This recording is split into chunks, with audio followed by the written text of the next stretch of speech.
Combine coming up this week. Coaches and GMs will be talking over the next couple of days. Andy Reid and Brett Veach will be there in Indianapolis talking. And then the Combine workouts get underway on Thursday through Sunday with the big culmination leading up to Saturday's big afternoon event with quarterbacks, wide receivers, and running backs. And then people stop paying attention on Sunday, so they have the offensive lineman workout. I do love that offense. Defensive line and linebacker Thursday. Defensive back and tight end Friday. Quarterbacks, wide receivers, running backs. Sunday, offensive line. We know you're not watching anymore. We get it, so we'll just throw the three-cone drill, super important, baby. Dude, it's so funny. Every year I just laugh at Sunday. It's like I can't imagine what the ratings are from Saturday to Sunday with the Combine because I'll be honest, man, I'm watching it. I'm watching the workouts at the Combine. I'm such a dork and geek with all this stuff. Total nerd. I know it means almost absolutely Dylan's nothing. eye test only. He's old school. Dylan only he goes. That doesn't mean check tape. Dylan's like check tape. What's the tape show? Check tape. Let's just check tape. You know. But yeah, I'll be watching because I'm a dork. You know. You're a psycho. Well, that too. Yes, when it comes to sports and football and the draft and off-season stuff, yes, I absolutely love it. So. The NFL always has my attention, man. It's just it's 365, man. They own the calendar is what they do. It's what they do. They can't even take a week off. It's Super Bowl, breaking down what happened in the Super Bowl. The next week, the franchise tag window opens up. The next week, you've got the Combine. The next week, you got the early period for, contracts. Then you got the legal tampering. Then you got free agency. And it is on like Donkey Kong after that. Okay, so they won't even let a week go by. Baseball can't even have a week, all right? You get a day to talk about the ABS system in baseball, and then that's it. We move on back to football. 913-912-4810 is the text line to join us. 913-912-4810 to be a part of the show, part of the conversation. We'll get into some college basketball today, certainly, and some Royal spring training. Where do we want to start? Because we'll talk with Joel Penfield coming up at 11 o'clock, One Royal Way podcast, KC Sports Network, get his thoughts on what he has seen or heard over these last 3 days from the 3 games there in Surprise with the Royals, taking on the Rangers and the White Sox. And then we'll talk with Carter Price coming up at noon from Arrowhead Addict and FTN Fantasy. Some draft conversation as we are getting into draft season. The Chiefs with the worst pick in the draft, which is pick number 31. The absolute worst spot to be in. Unless, of course, you have a year where somebody forfeited their first-round draft pick. Yes. And you're picking number 31. Nothing wrong with that. But 31, it's it the means worst. you were close. It means you lost, and it means you still have a crappy draft pick.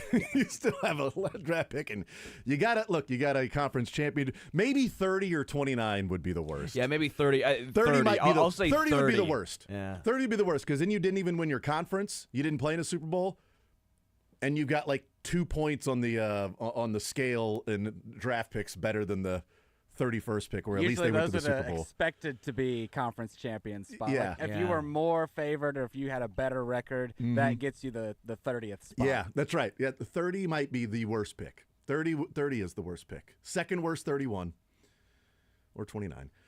But either way, 32 is the best. We all know that. 32 is the absolute best spot, unless, of course, there is a year where they have a forfeited first-round draft pick, which we have seen because the Chiefs had FAU there.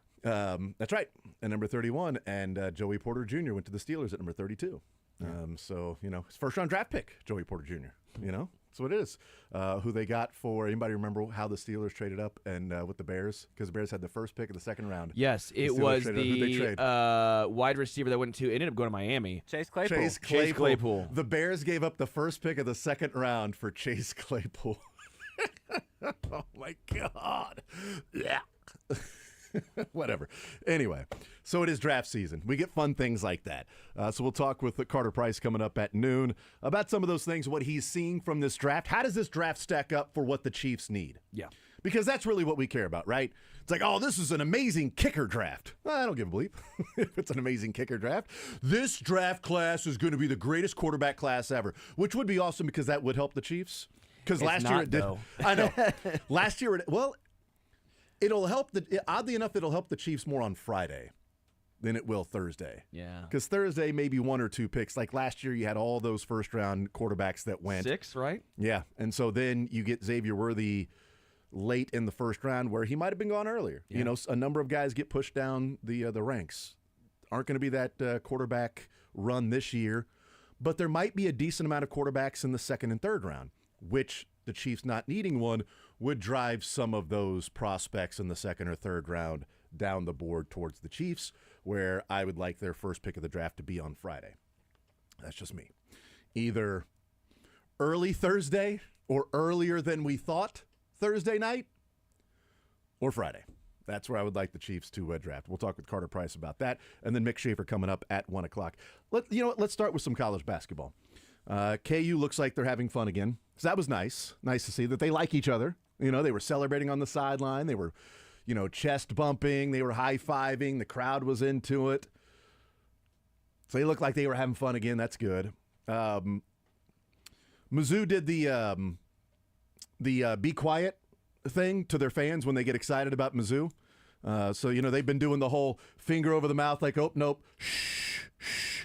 What they did to that was their fans that were getting excited about what the season. Shh, don't get too excited, fans. Now, Come you on. did the tried and true Kansas method of winning the big game early in the week and then dropping the road game against. It's like, you might be a top 10 pick, or you might be a top 10 in the college basketball rankings. I'm not that angry. I know I'm not. I was very angry after, as it was going on. Just the frustration because Arkansas fans act like they're like Alabama for some reason, and it's just their fan base is obnoxious. And the whole Brazil situation, of course, is always going to rub a lot of Mizzou fans and alum the wrong way. But what it came down to was they didn't come out. They came out slow, but they still put up 48 in the first half. They found a way. I'm not worried about the offense in that game. No, the defense was atrocious. But the takeaway of they had cold shooting, so that's why they didn't win. But yeah, they scored 85 points. It was, though. Caleb Grill went 2 of 12 from 3. They scored 85. If you go to Arkansas and score 85 against a team that's barely in the top 100 Ken Palm efficiency ratings offense, you should win that game. You give up 98 to Alabama. That's one thing. You gave up 92 to Arkansas. But a lot of that was because of, and again, the same thing as defense, undisciplined. Without Gray, they played Peyton Marshall, who had 4 fouls, and 4 fouls in 3 minutes? He couldn't be in the game. 4 fouls in 3 minutes. That was not even a hyperbole. He had 4 fouls in 3 minutes. Aiden Shaw was again. At least Aiden Shaw had energy and energy was offering that. But Peyton Marshall had. They no had reason to 7 be in the game. fouls in 12 minutes. Without Gray, without having your normal big. It was just a foul fest, and there was some Arkansas made their free throws. Those frustrating rotations that took place in that game. Missouri didn't get to the free throw line as often as they did, and Caleb Grill didn't hit as many threes as he typically does, and he was cold in the second half. Wart kept him a minute. But you give up 51 points in the second half to Arkansas that has had their offensive struggles. Now, they have been playing better offensively, and defensively they've been improving as well. Like, they've been close to one of these marquee wins. They damn near went to Auburn and won midweek.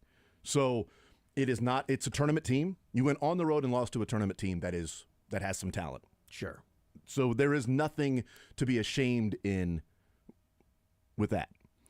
But back-to-back games, you give up 98 and 92 points. That's around a 32 exit. You play defense like that, and Caleb Grill doesn't have a good shooting night. That's around a 32 exit is what that is. I feel like the outlier in this too was the turnovers Missouri had. They had 18 turnovers. We're not. That's 8 more. It's almost twice as much as a typical game. Right. I know that's around a 32 exit. I get that, man. That's the concern. Now you're not going to play at Arkansas. You'll be playing in a neutral court, but you'll be playing a team like Arkansas. Sure. In the second round. 100%. I guess I was very frustrated watching the game. Then I looked back and I thought that this was an outlier game in such a negative point for Missouri. That can happen. We saw it. We've seen Missouri do this in the tournament before. I get that. We're all going to have a little bit of wariness because it's Missouri and we're Missouri fans. But again, they had 26 fouls, 18 turnovers. They still out-rebounded Arkansas. They were without their big Gray. Their backup bigs were just atrocious. And then Caleb Grill went 2 for 12. I think there are things where you can just sort of move on and say, I've moved on.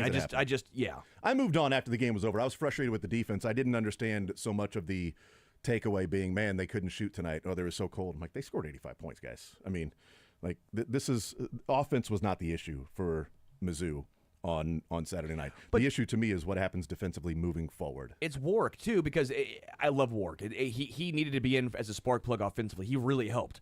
But you see him defensively get taken advantage of. Yeah. And I think that was also an aspect Right, of and this. we've seen some questionable rotations from Dennis Gates at times, and when you've got 10 players, 9 of them because Josh Gray being out, but of course Peyton Marshall and Aiden Shaw playing, so you went like 11 deep, really, when you had 2 guys trying to fill the role of Josh Gray, neither of them ultimately that effective in doing that.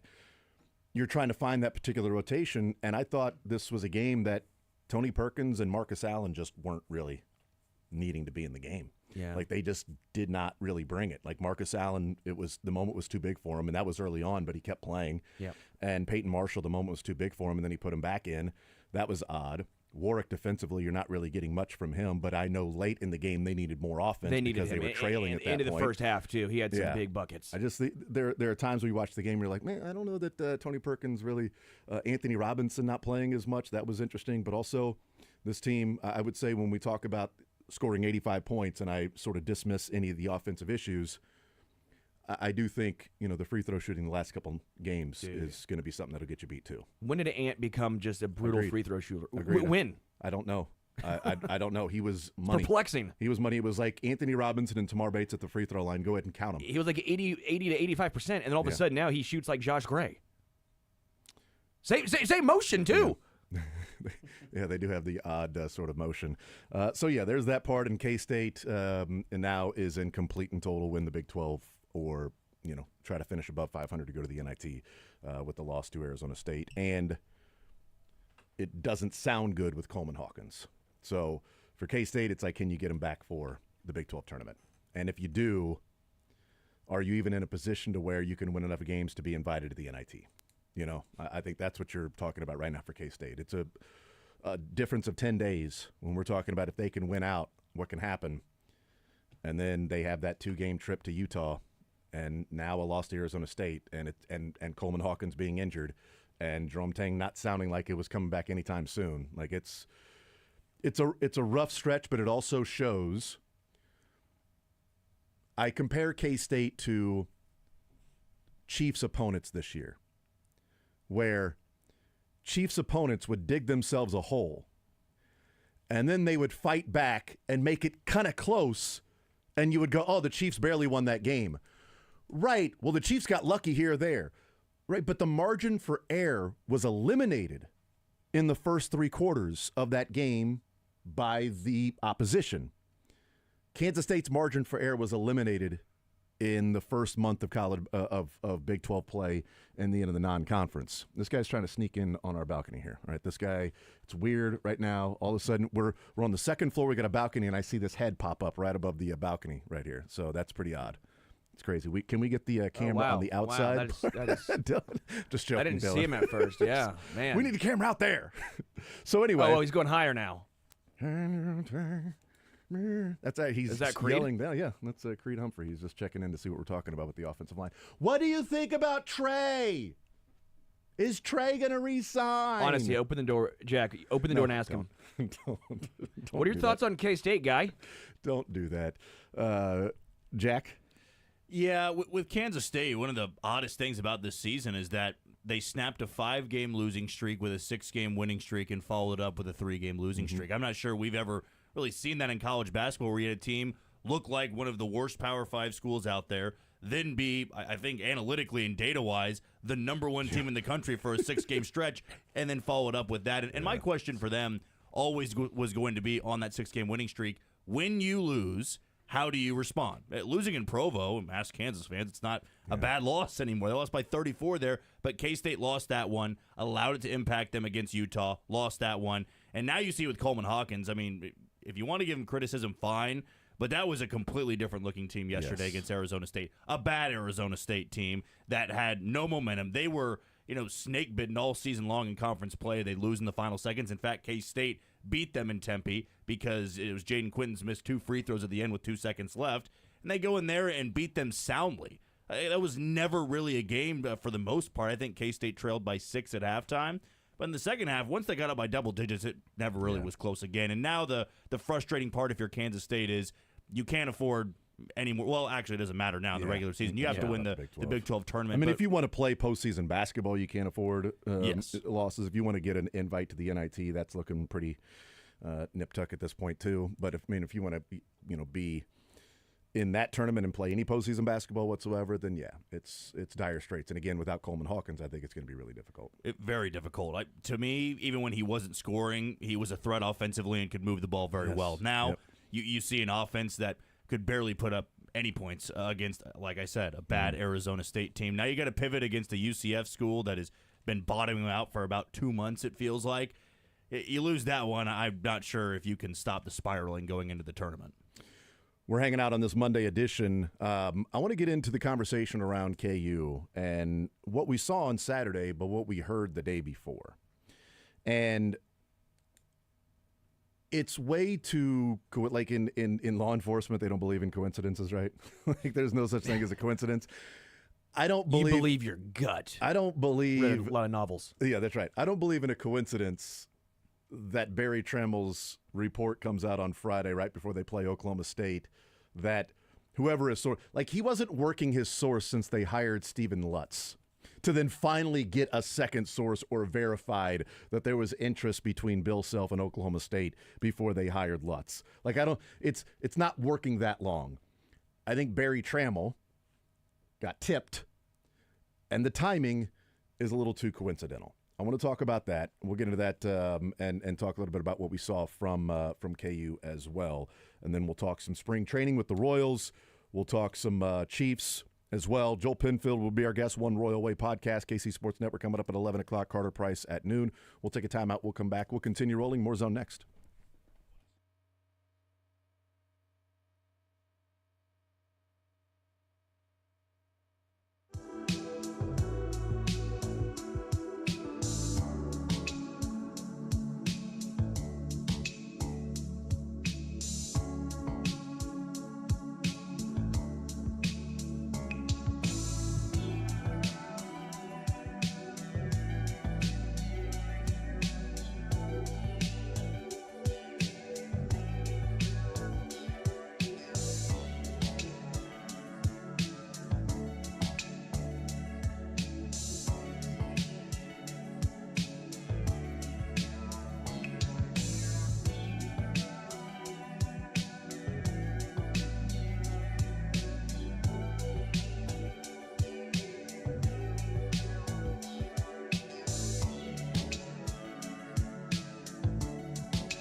football, some NFL draft. The Combine is here. That's right.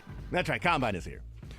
Draft a little ways away, but we'll get Price's thoughts on what he thinks the Chiefs may do, will do, what he thinks and likes about this draft, and different areas to address.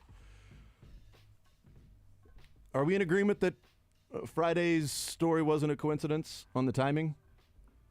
Are we? I mean, Sterling, you believe in the randomness that it just happened to get his sources that came out that day right before Bill Self has a press conference, and then they play Oklahoma State in Lawrence the next day. As a farcical man, I believe that these coincidences can happen. Just randomness, randomness of life. You've seen farcical things happen. I don't think this is one of those farcical times. Okay, right. Okay. You're not as gullible as I was, or naive as maybe I thought you were. My question is, what side did it come from? Because I think there are reasons for both sides to release something to bury. There's certainly a reason for Oklahoma State because Lutz is not doing well, and they're getting ready to play KU.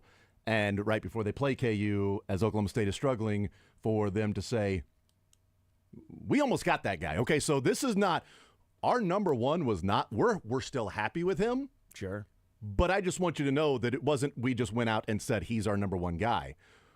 This is how we value our program here. We don't value our program to the degree that we're going to find some random mid-major coach that coached 1 year at Western Kentucky and took him to the tournament and gave Marquette all they could handle for 30 minutes of basketball. And then we're going to hire that guy because he's the next up-and-comer. No, we shot our shot. And we continue to shoot our shot. I think that's one side of it. The other side could be the Kansas side letting Barry Trammell know that, Bill Self was listening to Oklahoma State. So I know there's a lot of people on Twitter that are questioning Bill Self, and they're frustrated with what's going on and what last year was and what this year is. You're not guaranteed to keep him. It doesn't mean that he's never going to leave, and sometimes beware what you wish for. Now, I don't think it's a KU fans wishing for Bill Self to leave, so I shouldn't say beware what you wish for is not the correct terminology to use there. But it could be all right, well, I mean, you want to question this guy, but, appreciate what's going on and what has been going on because he doesn't have to continue to turn down Oklahoma State. They made a pretty damn good run at him, and he's making a lot of money, and he ain't going to leave for a pay cut, okay? He's going to leave for a pay increase, maybe to go to Oklahoma State and, the love that he has for Stillwater, maybe it wouldn't take much of a pay increase. It wouldn't take, Danny Hurley getting the Lakers offer to then stay at UConn. It wouldn't take that degree, but he ain't taking a pay cut to then take the Oklahoma State job.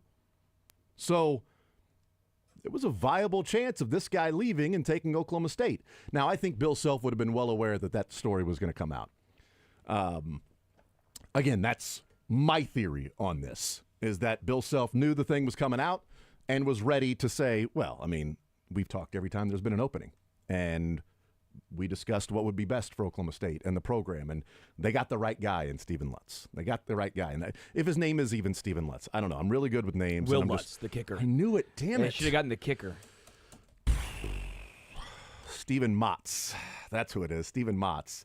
Guy's a pitcher, a hitter, an outfielder, and apparently a college basketball coach, too. Just a hell of a model American, too. It is Steve Lutz. You're good. Thank you.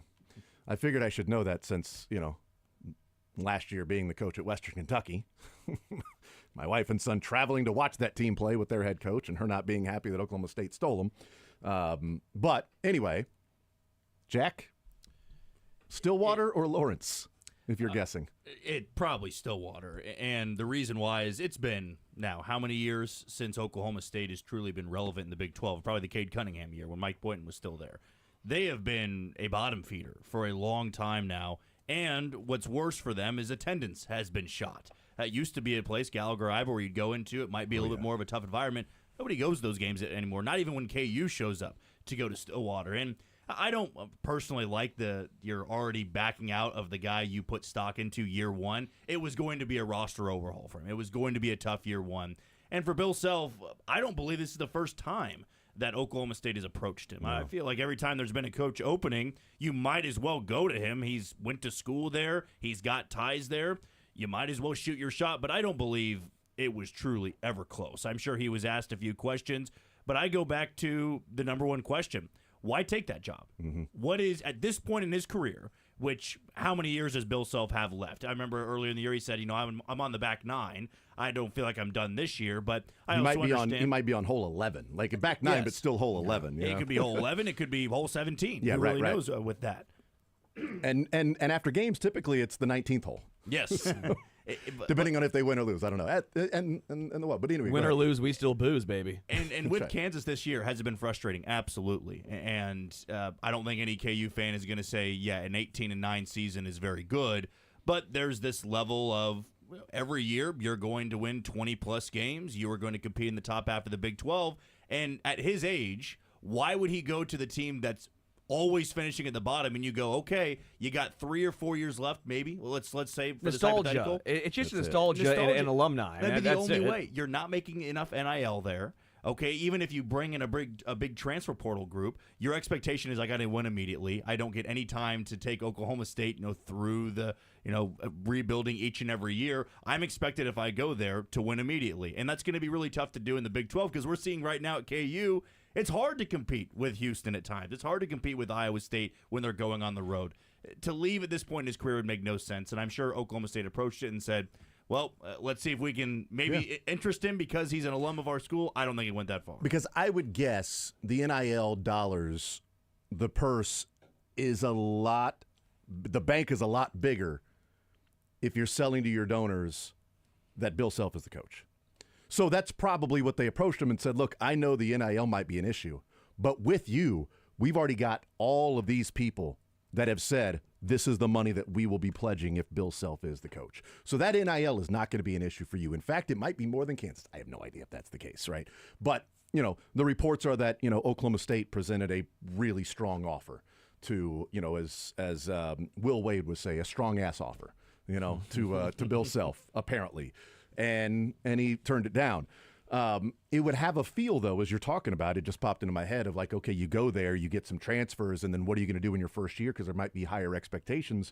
It might early on have a feel of like Arkansas and Calipari. It's like, oh, you got Calipari, here you go. It's like, well, hold on, this is not what we signed up for. We didn't sign up for barely making the tournament. We didn't sign up for having to beat Missouri at home, right? Because they look down their nose at the North. We didn't sign up to beat Missouri at home. That's a big win. We're the one. It's not Missouri beating us to get in there. We got to beat Missouri. That's our big win. We didn't sign up for this. Not saying that would be the case at Oklahoma State, but if it did, that would be the feel around that. But it would just be nostalgia of remembering Stillwater, Oklahoma State, and maybe one day saying, you know what, I want to coach at Oklahoma State. And if I ever get the chance, I will take that chance. I don't think he was close this go around. I think if that three-pointer falls in 2008 Elite Eight, I think there's a really strong ass offer. I think there's a good chance he's at Oklahoma State after that. Because then it would be another Elite Eight, not getting the Final Four. Bill Self can't get over the hump. You lost to a 10 seed, Davidson, all right, and we didn't know Steph Curry was going to be awesome. All right, you did what you had to do. You put all 5 players on Steph Curry. He was not going to be the one that shot that shot, okay? It was also like an NBA 3. But it was still a decent shooter with the ball in the air to win the game in the Elite Eight. And when he says that was the closest he's ever been was after 2008, you're not leaving Kansas after winning a national title. So no matter what the heartstrings were saying at that point. But if you lost again in the Elite Eight, and it's again saying Bruce Weber took your team and finally got to a Final Four at Illinois. Freaking Bruce Weber did that. Okay, Roy is now doing what he's doing at North Carolina, and Bill Self can't even get to a Final Four. There would be some frustration and some unrest to where he might go, you know what? Bleep it. I've always wanted to coach at Oklahoma State. This is my chance. Let's do it. I'm going there. But the shot didn't fall. Memphis missed a bunch of free throws. Sharon Collins did Sharon Collins things. Mario Chalmers did what he did. The overtime happened, and they win the national title, and Bill Self is a lifer at KU. He's coaching at KU or he's hanging up the whistle. The only thing I could think about is like last 2 years of his career. He's just like, you know what, I'm done. NIL's got me. If this downturn keeps going on, how much longer would that take? I wonder if Oklahoma State. I do think it's from the OSU side, of course. It's one of those situations like, hey, just know we're still interested in you, Bill. We're still not this time around, maybe not next time, but give it 5 years, give it 4 years. If things aren't going great at Kansas, if you keep going, what would that be, like 22-11? If the NIL is getting too stressful, well, that nostalgia pull feels even stronger. The reason I think that there's a decent chance that it comes from the Kansas side, that I'm not totally convinced that it's Oklahoma State, is you're so early in Lutz's tenure that what's the point of like cutting off his leg at the knee to then, right before you play KU to go, oh, fam, we didn't want this guy. No. This was our plan C or D. Like, this wasn't the guy we wanted. We almost got Bill Self, folks. Okay, we almost got freaking Bill Self. I know we're stuck with this guy now, but this guy was. This was the second place, third place prize. Now that we're talking this out, I'm kind of worried that contributed to getting blown out by 30 points in Bill Self's house. Is hearing that report as an Oklahoma State player. Before the game, like almost the Scott Drew to you guys didn't even want this coach who wanted me, so did you not want me here? No. Even bigger galaxy brain from KU side. Ooh. They did it to get Bill Self riled up. They wanted to get Bill. Yeah. They're like, you know what? Let's get Bill Self riled up. We need somebody to jumpstart this. Okay, we're gonna rile up Bill. They got the fans to when Bill Self walked out of that tunnel, standing ovation. Standing ovation for Bill Self before the game. He walks out of that tunnel, standing ovation. Bill, we love you. I know this ain't the best season we've had, but damn it, you're our coach. You're our coach for as long as you want to be our coach. I believe with Bill Self that the last thing he wants to be able to accomplish before he retires is winning one more championship, because you put yourself into a category of one of the few coaches that have won 3 national championships. So to that point, at his age, at this point in his career, where do you have a better chance to win a national championship, even in a down year for Kansas? I mean, we saw on Saturday, yes, them thump a bad Oklahoma State team. But I'll be honest, if they are a 5 or a 6 seed and they play like that, or at least similar to that the rest of the way, they'll be a dangerous 5 or 6 seed. At Oklahoma State, are you going to win a national championship there? Likely not. Even if things do go well and you were to take transfers and get a top 5 recruiting class, it's just harder to win there than it is at Kansas. And when he's in his 60s. Because the refs, right? Yeah, sure. But well, look, remembering Missouri times, it ain't like Gallagher-Iba had a fair whistle. All right, let's call a spade here, going down to Stillwater. Mick Schaefer. But it just doesn't feel like you said with 2008 when he was younger, he hadn't won a championship yet. I think that would have made sense and go, I want to build my my school into a championship winner, the team that is competing at the top half of the Big 12 every single year. Now it just feels like that's going to take you a little bit of time. And when you get to the NCAA tournament, it ain't going to be a 1 to 5 seed. It will probably be an 8 to 12 seed, and you're trying to make your way through the tournament. I don't see it happening. Like I said, they just hired Lutz. He's going to be there for minimum 3 years. It feels like I don't see them firing him after this year or the next year. If they do, man, what a dumb hire. But dumb decision. You got to make a run at Bill Self, though, right? Yeah. I mean, give him a call. See if you got to make him say no for the 5th time.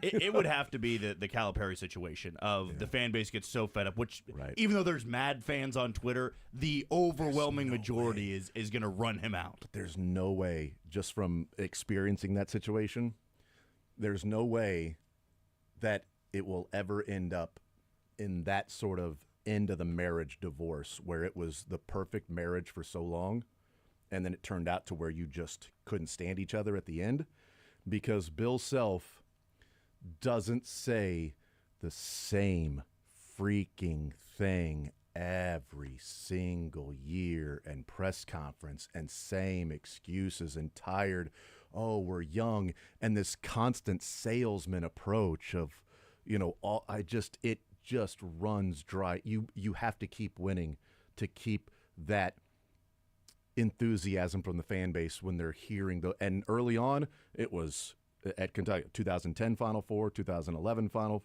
Four, 2012 National Championship, 2013 NIT, 2014 Final Four, 2015 undefeated Final Four, and then a couple of Elite Eights along the way, a shot against North Carolina at the buzzer to knock them out from going to the Final Four when Malik Monk hit that crazy 3 to tie it up against North Carolina.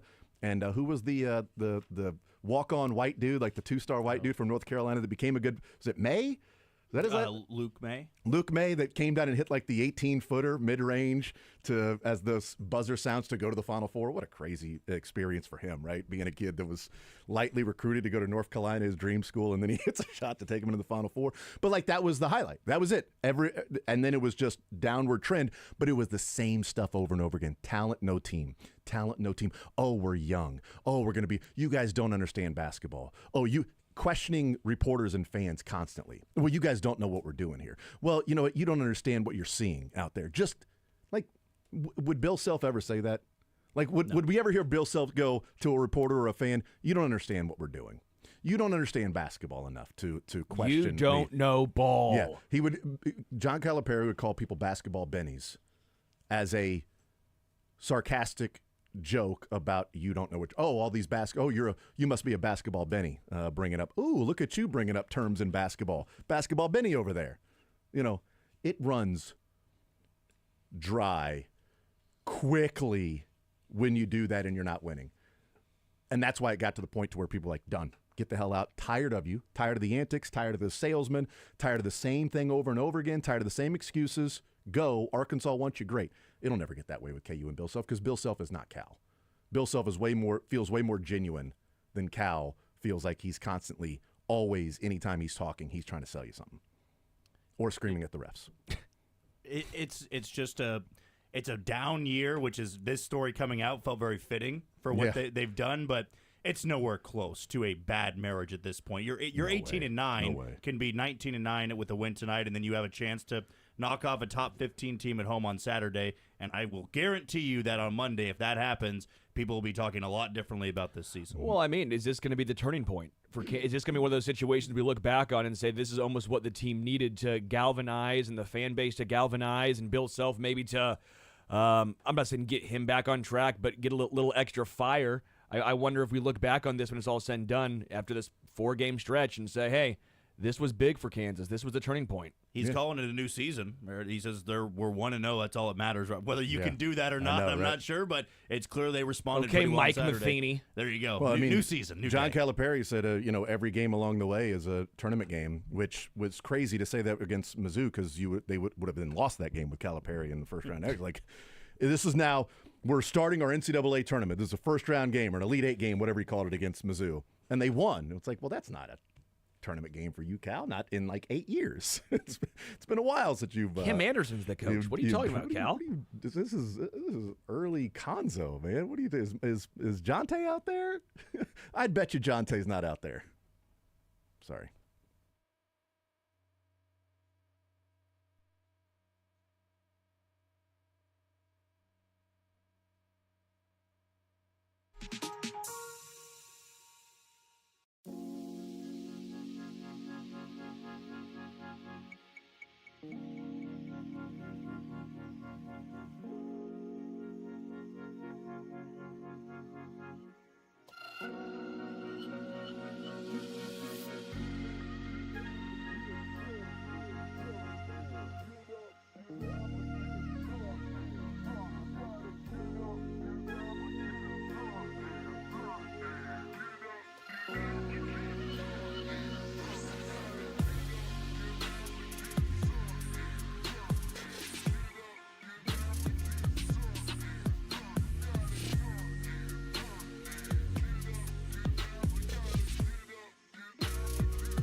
funny because before I put my headset on and I heard the song, I thought he was playing center field.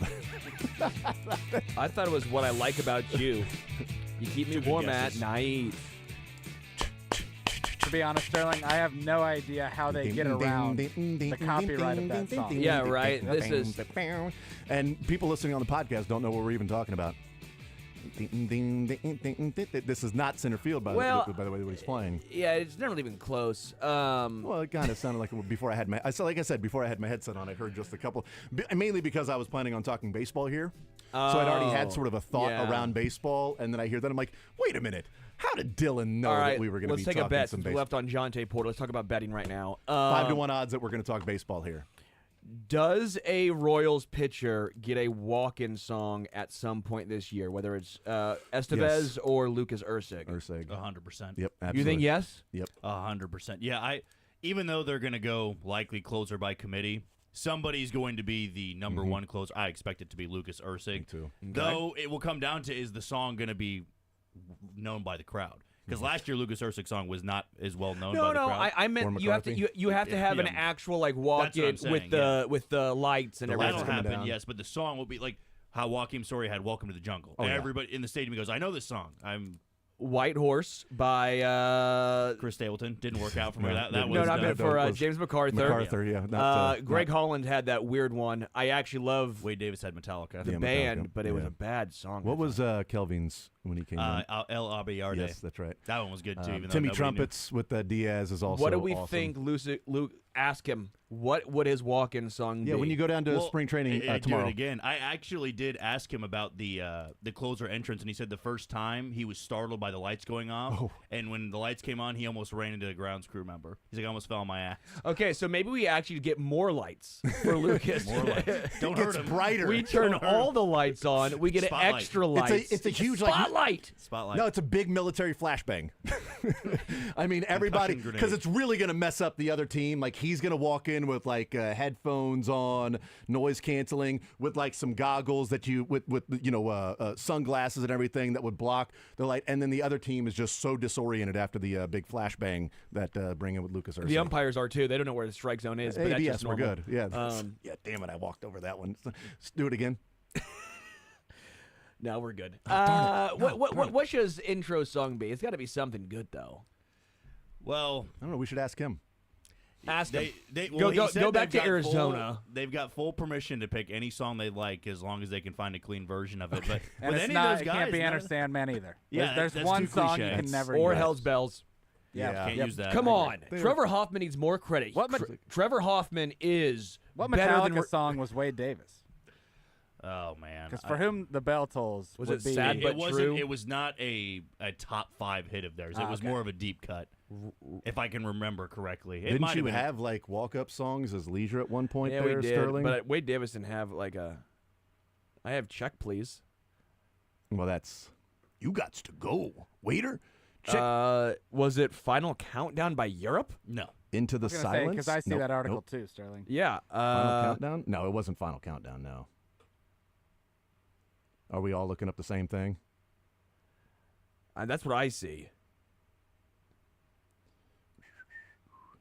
So Yeah. let me go down here. No, I got the music up here.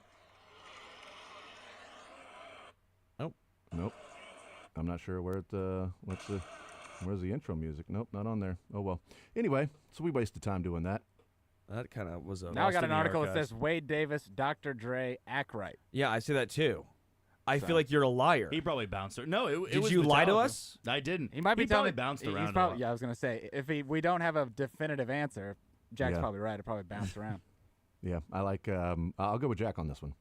I'll go with Jack on that. Appreciate it, guys. 913-912-4810. If you know the song, please let us know. That would be great. There's probably 1,500 people that are. Fuel. Yeah. Give me That fuel. might Give me be- fire. Give me that which I desire. Might have been. Might have been. Just depends on what gets him Good fired one. up. You know what I mean? So it's got to be for him. It can't be for the crowd. It's got to be for him. I need him to get locked battery in. because it's him and Salvador Perez, and that's one of the best batteries. That was the best battery in baseball. Maybe Freddie. Maybe Milo. Maybe who knows who it's going to be this year? Maybe Drew Butera comes back. We have no idea. You can't predict that it won't happen. 3 Derek games Kratz? in. Yes. 3 games in so far, which gives us a lot to go off of that will absolutely have staying power throughout the entire season. And what I find funny, in the 3 games they've played, the Royals have hit 3 home runs. And the only 3 home runs are from guys who are, rookies. Or it's been Gentry, Jensen, and Jack have hit the 3. The only one they need a 4th home run from Gavin Cross. That's the only thing. You get a 4th home run from Gavin Cross, and then it's all good. And then all the 4 main guys that people are talking about that could have an impact at some point this year would be the only 4 guys that have homered. I mean, Bobby doesn't have a hit, and those 3 guys have home runs so far, which means that the Royals are going to really struggle this year because Bobby Witt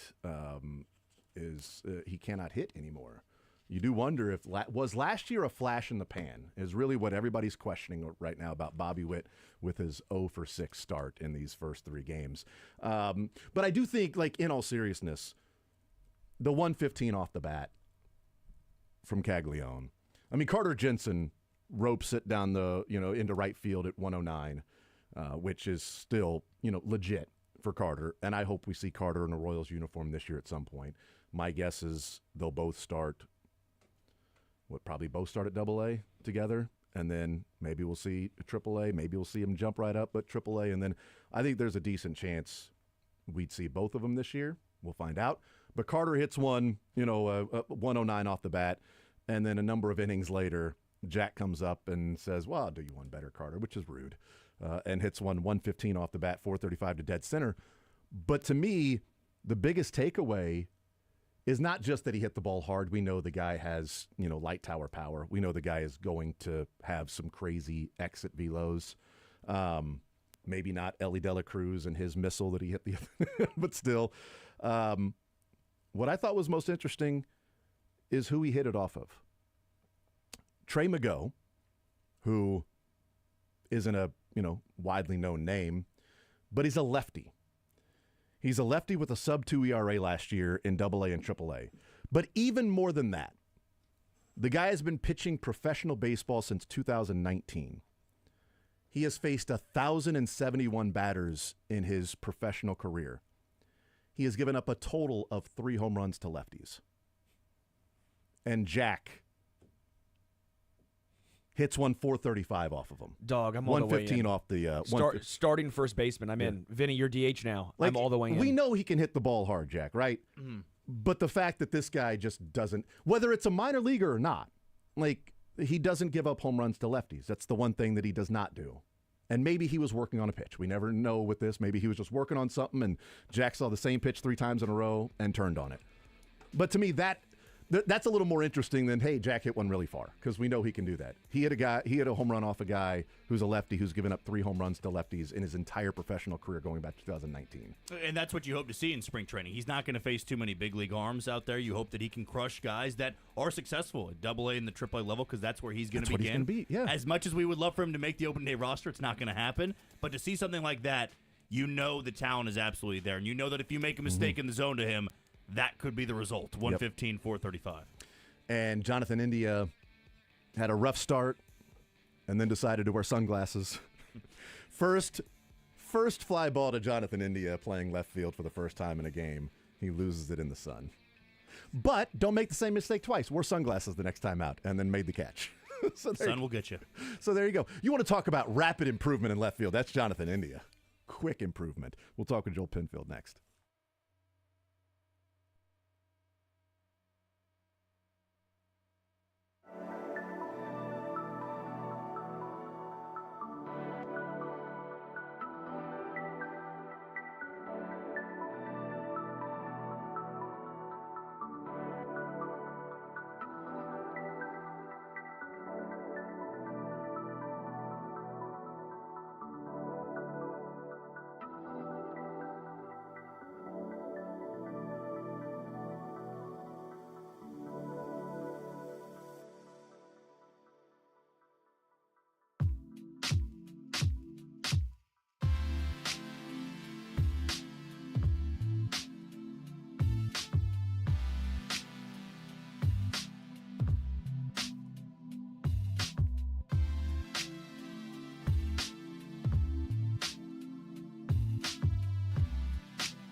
until 2 o'clock. We'll talk with Price Carter coming up at noon. Arrowhead Addict, FTN Fantasy. We'll get his thoughts on the draft with the Combine coming up later on this week. Early look as we start to get into draft season, and then Mick Schaefer in the 1 o'clock hour. Right now, let's talk some Royals baseball as they are 3-0. Break them up, everybody. 3-0 in spring training. We know that translates to big wins. Like a couple of years ago, or whenever they won the Cactus League and then lost 106 games. It always means success. But from One Royal Way podcast, KCSN, Joel Penfield joining us here in the zone. Joel, what's up, man? How are you, sir? How's it going, Jason? Thanks for having me on. I appreciate it. Well, I appreciate you joining us. I'm always curious when spring training comes around because it feels like people have different opinions on what they take away from it. So as we are here 3 games in, and there's, some conversations about, Jack and Carter, but certainly Bubic and Lynch. How do you view spring training, the numbers, what we're seeing or, currently hearing or clips on Twitter? How do you view and what are your takeaways from some of the spring training conversations that happen? It's kind of an inexact science for more of the established guys like Bobby, Vinny, Salvi, the dudes that have kind of been there, done that for a handful of years now. I don't worry about what they're doing, especially early in spring training. They're working on stuff. They're getting their timing back. I don't worry about those guys at all. I focus more on the guys that are either in a new role, like Chris Bubic moving from the bullpen back into the rotation, guys that are in sort of position battle or, fringe roster types. That are trying to make the opening day roster. I check out what they're doing.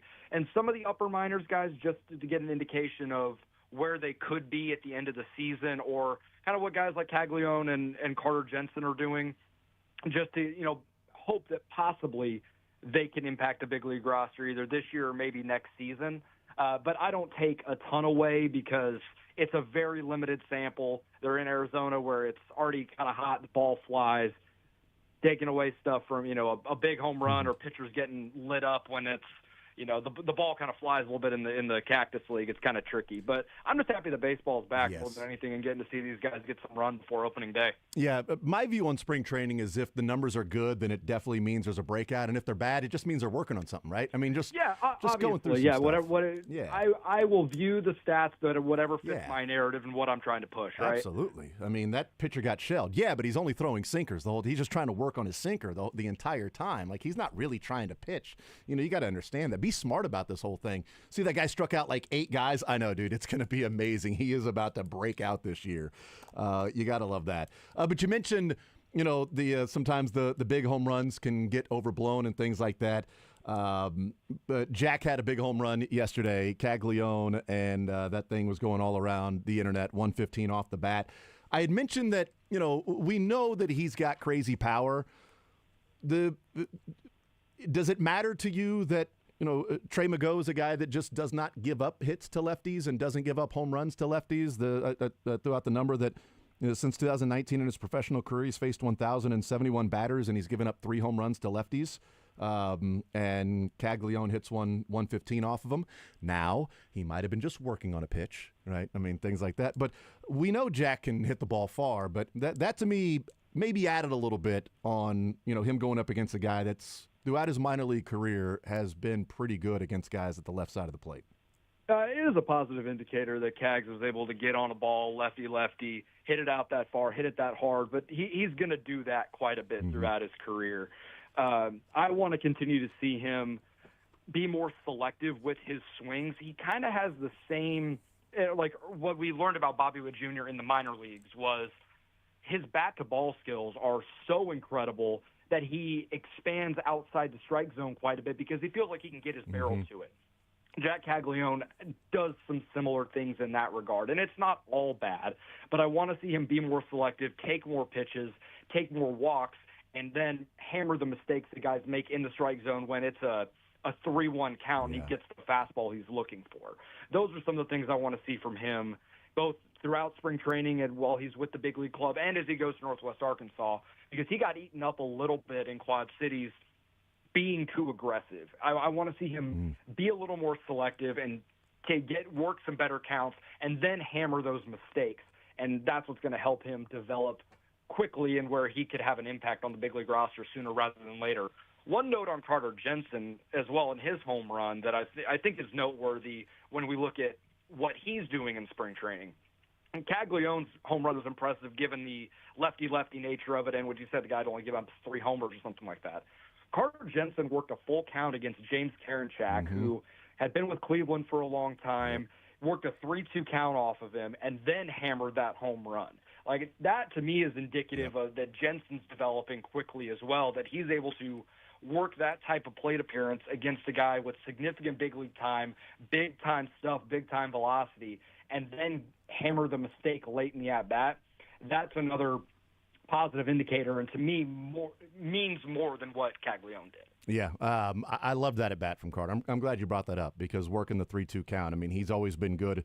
Like those numbers where it's like, well, yeah, he's got all these walks. Well, he's not hitting home runs. Well, he's also, not getting pitched to a lot because he's drawing all these walks. Like he's got an on-base percentage of like 600 and a batting average of 50. In the lower minors, guys were terrified to pitch to him. Yeah. He took walks so often because guys weren't getting anywhere near the strike zone because they knew that he'd park it if it was anywhere near the zone. Yeah. This is where I compare my son to Jack Caglione and Bobby Witt. My son's hand-eye coordination is really, really good, and he was getting hitting lessons, and it's like, man, he doesn't ever swing and miss. And the coach was like, he doesn't swing and miss. He goes, but that's not always a good thing, though. He's like, right, it's not always a good thing. He's like, your son is really good at making sure the bat hits the ball. He goes, but I'm going to guess that he's got a number of bats with slow rollers. I'm like, yeah, he does. He's not very selective, and he always makes contact. So they are first pitch, slow rollers to first base, or first pitch pop-ups, to the pitcher. He's not swinging and missing. Rather pull back than push forward. Exactly. He's not swinging and missing. So what I'm saying is my son clearly the next Bobby Witt, probably combination of Bobby Witt, Jack Caglione. That's probably what plays first base, bats lefty. That's the only thing I can think of, Joel. Best baseball player ever if he's a combination of those guys. That's what I'm saying, right? Coming out, I mean, geez. As long as I work him every day at 4 o'clock in the morning and he runs and we do, sit-ups, push-ups, we take grounders for 3 hours, he hits in the cage until his hands are blistered, he's going to be really, really good. And you know what, Joel? He'll thank me later. At some point, he will thank you. Yes. Now, I don't know exactly when right. that'll be, but he might. He will thank me, I promise. I thought it was funny. Joel Penfield's our guest from One Royal Way podcast. I thought it was funny that, looking at the numbers, like 3 games in, the Royals have 3 home runs, and they're Jack Caglione, Carter Jensen, and Tyler Gentry. The only ones that have hit a home run so far. Do you think, I know that those 4, Gavin Cross is a guy that, isn't really hitting for power, but he's running the bases really well. I mean, that's what he can play out. He can play defense. He can run the bases. Out of those 4, is there a guy that you look at this year that maybe we'll look at it in 2 different categories? Maybe the first one to come up and be a part of the team versus is there somebody that you think out of those 4 could make the biggest impact this year for the Royals? So I think Tyler Gentry probably gets first crack because he's already been in AAA for a couple of years and he got a cup of coffee this past year. I think he gets first crack, but he really stalled out after flying through high A, double A to AAA, and then he's just kind of stayed there. I don't know if there is a everyday big league profile with him. He probably can help you in a pinch. I think if Gavin Cross is able to replicate and build on what he did in AA last year when he gets to AAA Omaha, where I think he should start this season, that's a guy that if he's able to tap more into the power that was talked about when he got drafted with his speed and some of the athleticism in the corner outfield, it solves a lot of ills with the way we view the major league outfield right now.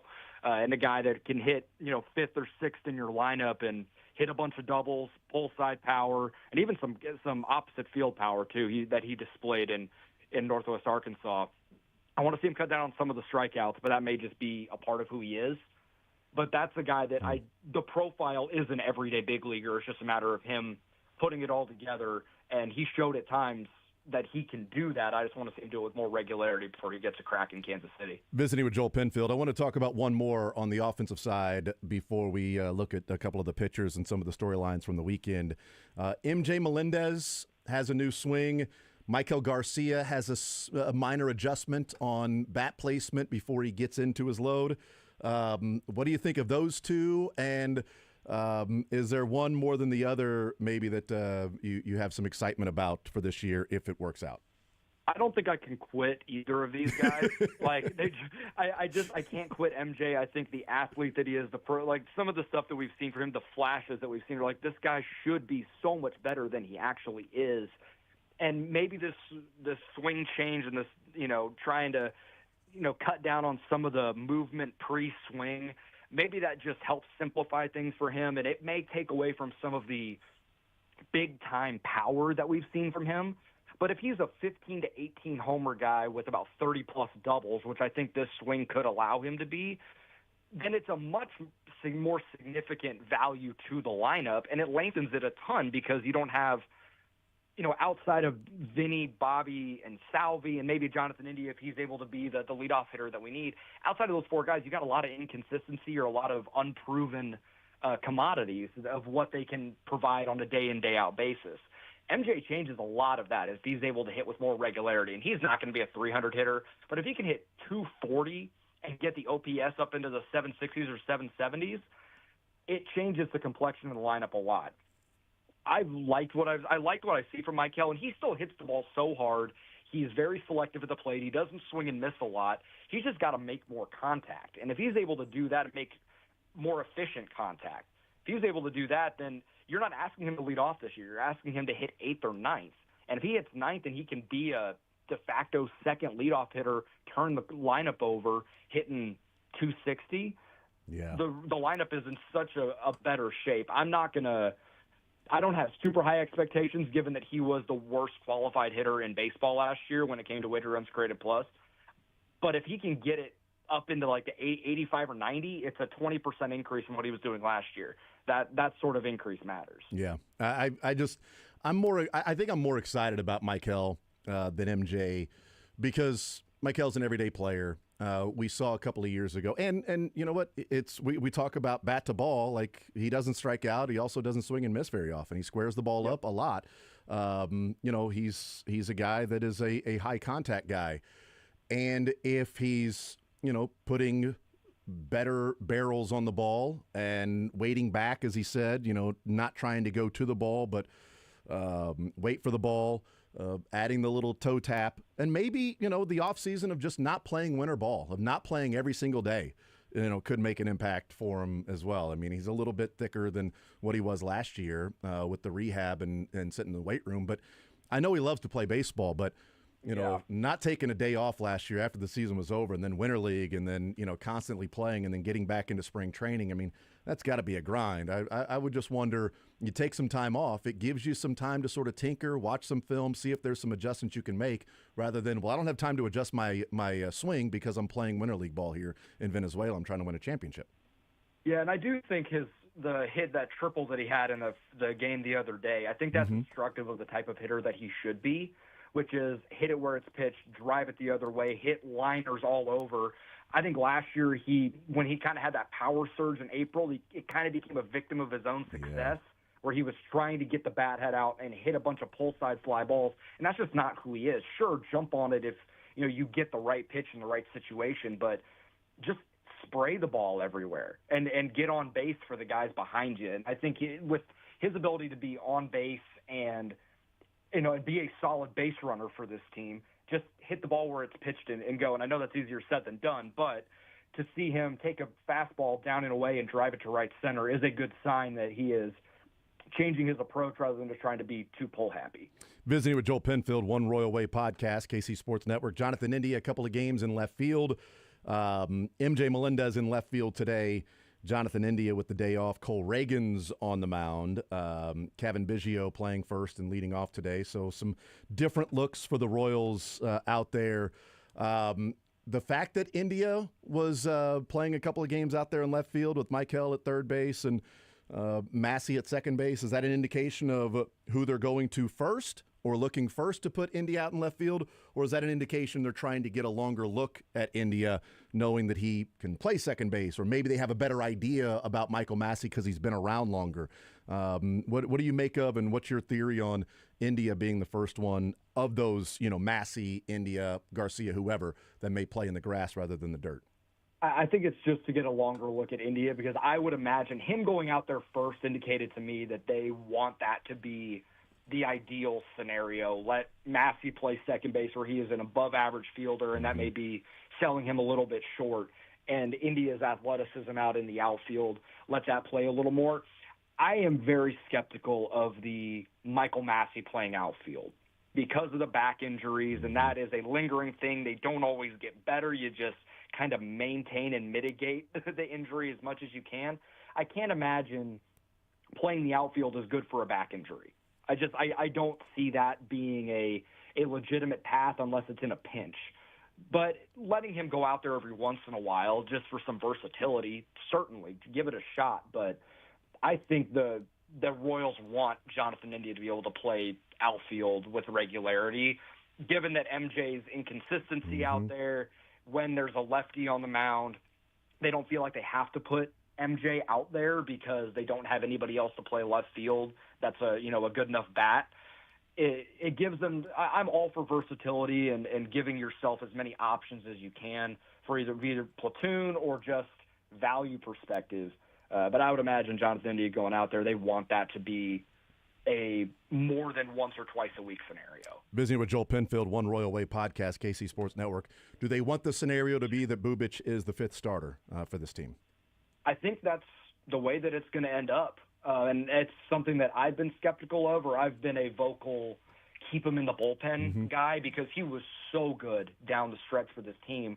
And with what we had seen from him previously, and I know that he was good in a limited sample in 23 before he had to get clipped for Tommy John surgery, but his fastball still to me was not good enough, at least from a velocity perspective, to hang around for 2-3 times through the lineup.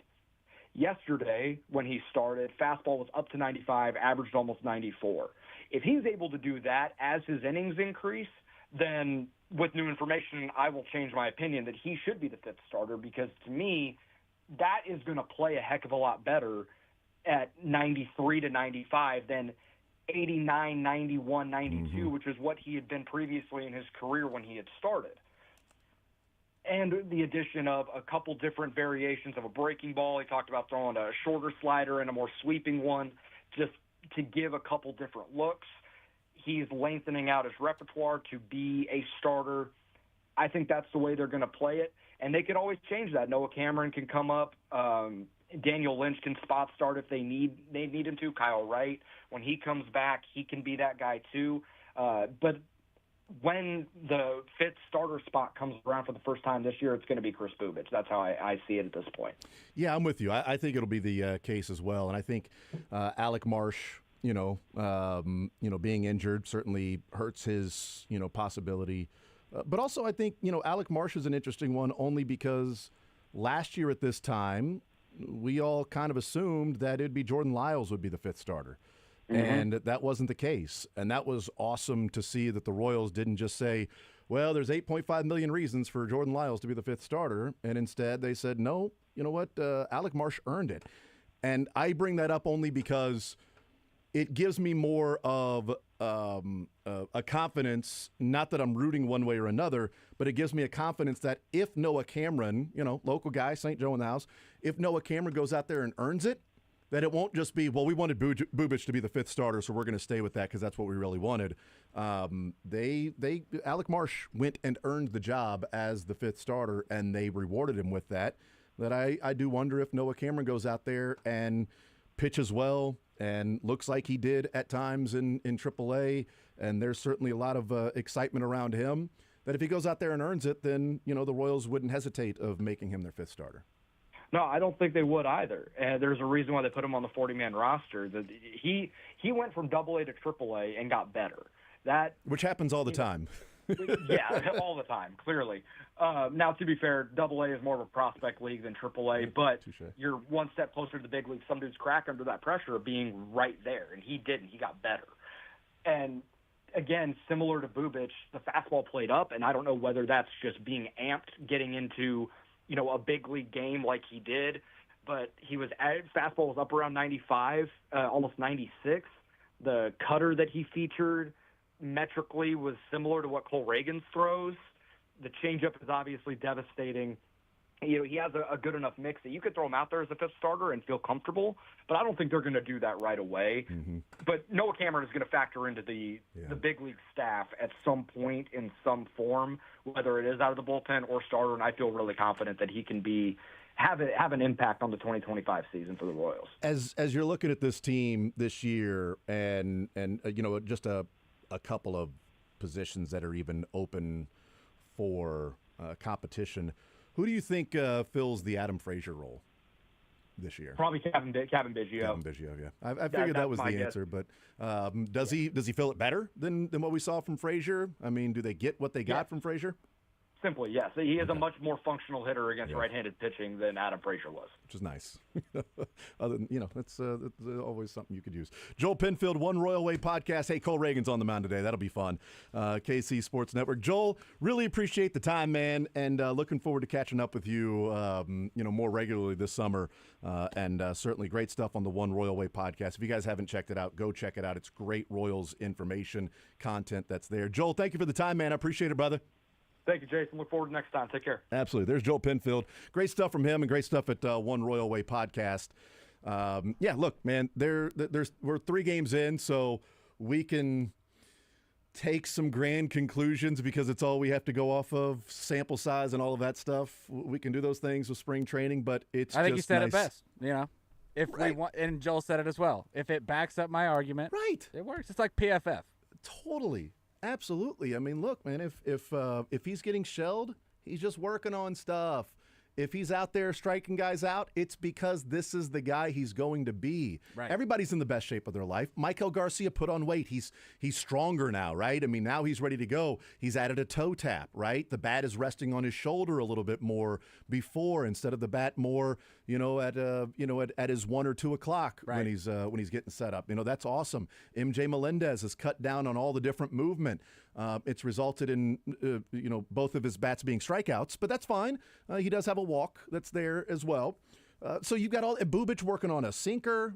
Daniel Lynch is throwing cutters now. Like, hey, man, everybody's in the best shape of their life. This is going to be fantastic. It is only 3 games, but we're talking baseball, and that's fantastic because we're actually talking about things that are happening, whether they're spring training games or whatever. We're talking about we're small seeing. moves. Yes. Like we're talking a couple years ago, we're talking about we got to fix X, Y, Z, A, B, C, and D. Now we have to plug a couple places, make sure there's a couple different places that are improved, and then maintain what we had last year. And Yep.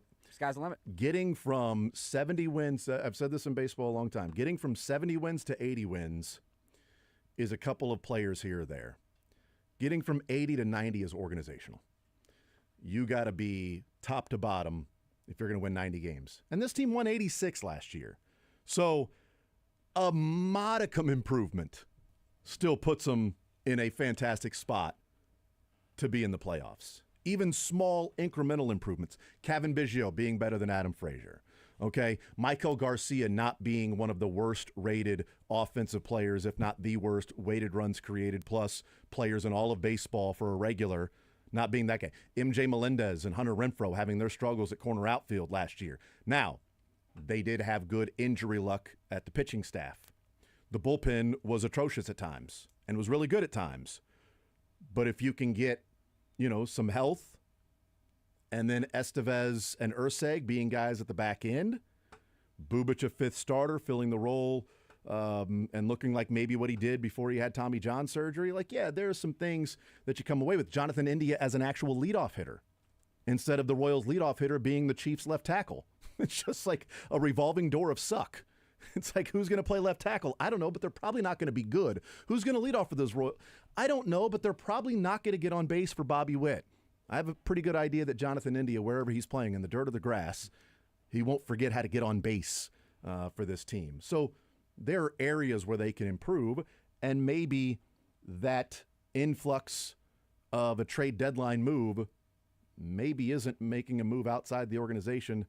Maybe it's Jack or Carter that make their major league debut, and you put those guys on the left side of the plate, and all of a sudden you add some power to the lineup instead of having to go out and trade for it. Who knows? Yeah, there are a lot of things to be optimistic about, and this team getting to 86 wins was quite the change. You can sneak up on some people. You're not going to sneak up on some people this year. So if they're going to do what they did last year or a little bit better, it's organizational and it's depth. And you can't sneak a piece of cheese by a hungry Michael Garcia. Hudler would say that probably. But Michael Garcia is just a name that you brought up, and I think it's interesting because of the super utility value that he does bring. Again, that's almost like your in-house Garrett Hampson. But you look at a lot of the analytical numbers. You look at the squared up percentage, the chase percentage, the whiff percentage, the strikeout percentage. It's all really good. It's bright red. There is some reason for optimism with Michael Garcia. I'm not saying he's going to be great, but I'm saying the 613 OPS I think is going to be the low watermark of what he is. I'm not saying that having bone spurs and having a procedure is a good thing, but for a guy who all he wants to do is play baseball every day, who plays, every game in 2023 and then goes home to Venezuela and plays the entire Winter League there in Venezuela and then heads back to the States and goes to spring training for 2024, maybe having a procedure where he can't play winter ball and he's got to stay around and rehab more, gave him a chance, as he said a couple days ago to Andy Rogers, gave him a chance to sit back, look at film, look at some things with his swing, things that he can improve on. If he's back in Venezuela playing winter ball trying to win a championship, he's not tinkering with his swing. He's not studying film with the hitting coaches to try to figure out where can I incrementally improve. Maybe he is, but I think it's a little tougher than you're rehabbing. You got more time to look at some things and where can you make a minor adjustment here or there. All right, maybe your timing was off a little bit. Well, 2 years ago you had a toe tap that got you into your timing for your load. Why'd you go away from that? Well, I don't know. Maybe you're looking for more power. So maybe losing the toe tap gave him more power. He hit all those home runs in the first couple of weeks of the season, and then that was kind of it. Well, maybe go back to being a line drive guy that the bat stays in the zone longer. And whatever happened at the end of the season last year and certainly in the playoffs, he became a different hitter. He became the Garcia that he was a couple of years ago. So I've got more optimism, not that I am betting on it happening, but I've got more optimism on Michael Garcia improving from last year's numbers than I do with MJ. Oh, I do too. He's also 24 years old. He's about to turn 25, let's be real, with Michael. But again, a lot of the underlying metrics, some of the things that you would, again, I don't want to say you want to count on all the nerd stuff all the time, but I do think there are some good building blocks of Michael Garcia's game offensively. I'm not saying he's going to be a stud, but he can still be a useful bottom-of-the-order bat, especially with the defensive ability that he has. Doesn't need to lead off this year. You don't need him leading off. You need him helping turning the lineup over at the bottom half. 7, 8, 9. That's what you need him doing. By the way, he turns 25 on March 3rd. Yeah, so you got about 4, 5, 6, 7 days. Yeah, so he's a week. Birthday boy coming up in a week. Right? Week. Isn't that a week from today? I'll take your word for it. Because today is a leap the 24th. Year? No, leap year was last year. Okay. So we got 4 more days in February, and then it'd be 3 days after that. That's 4 7 plus 3. That's math. That's just math right there. This show known for its math. That's right. This segment, you got to go.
All right, we continue right here on Sports Radio 810 WHB, Monday edition of The Zone. Jason Anderson, Sterling Holmes, Dylan Michaels, Jack Johnson hanging out with us, heading up until noon with Jack.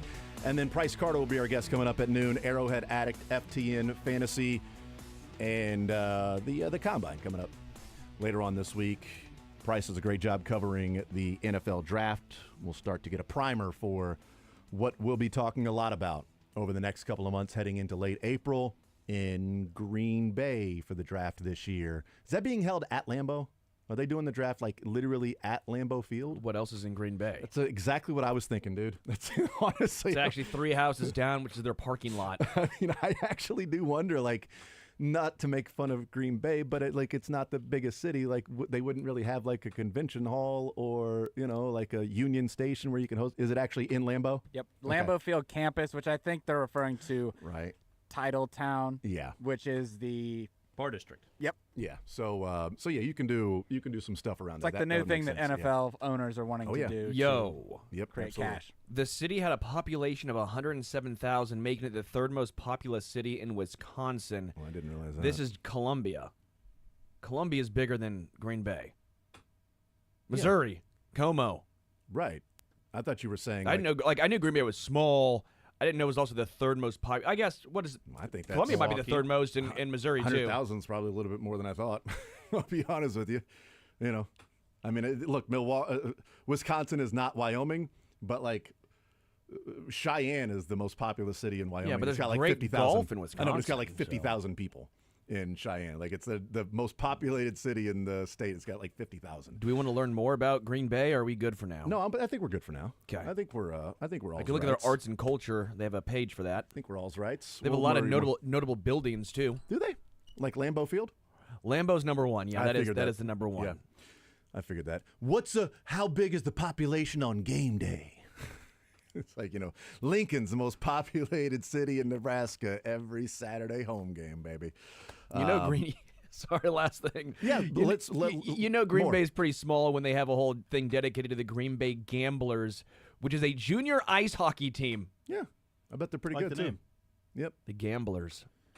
Yeah. Have they ever played the Sudbury Blueberry Bulldogs? Well, no, but they also have the summer college baseball, not normal baseball, summer college baseball, which is the Green Bay Rockers. I mean, summer here, summer there because of the weather. You got some games over there, some games over there. Royals playing spring training. It's Reagan's day for the Royals in spring training. Reagan's goes to the mound with the reserve lineup behind him. So you don't need your ace team out there with your ace on the mound. But Kevin Biggio's out there batting leadoff, playing in the field. A guy that probably makes he's Adam Frazier this year, right? Like, if Kevin Biggio doesn't make the team, who stepped up and took their job, Jack?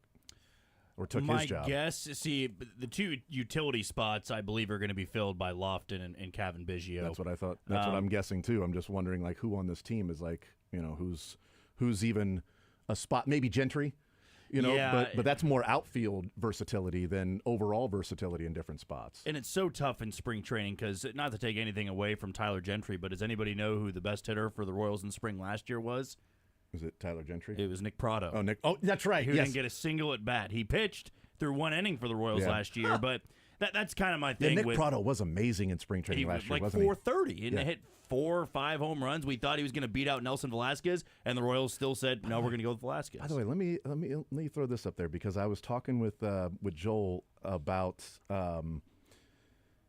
Bubic and then Cameron and my excitement for, or just the prospects, not excitement, because whoever earns the 5th starter spot, great. If Bubic is amazing, then awesome. If Cameron is amazing, then awesome. It's not that I don't want Bubic to be the 5th starter. I think Bubic is on the team regardless.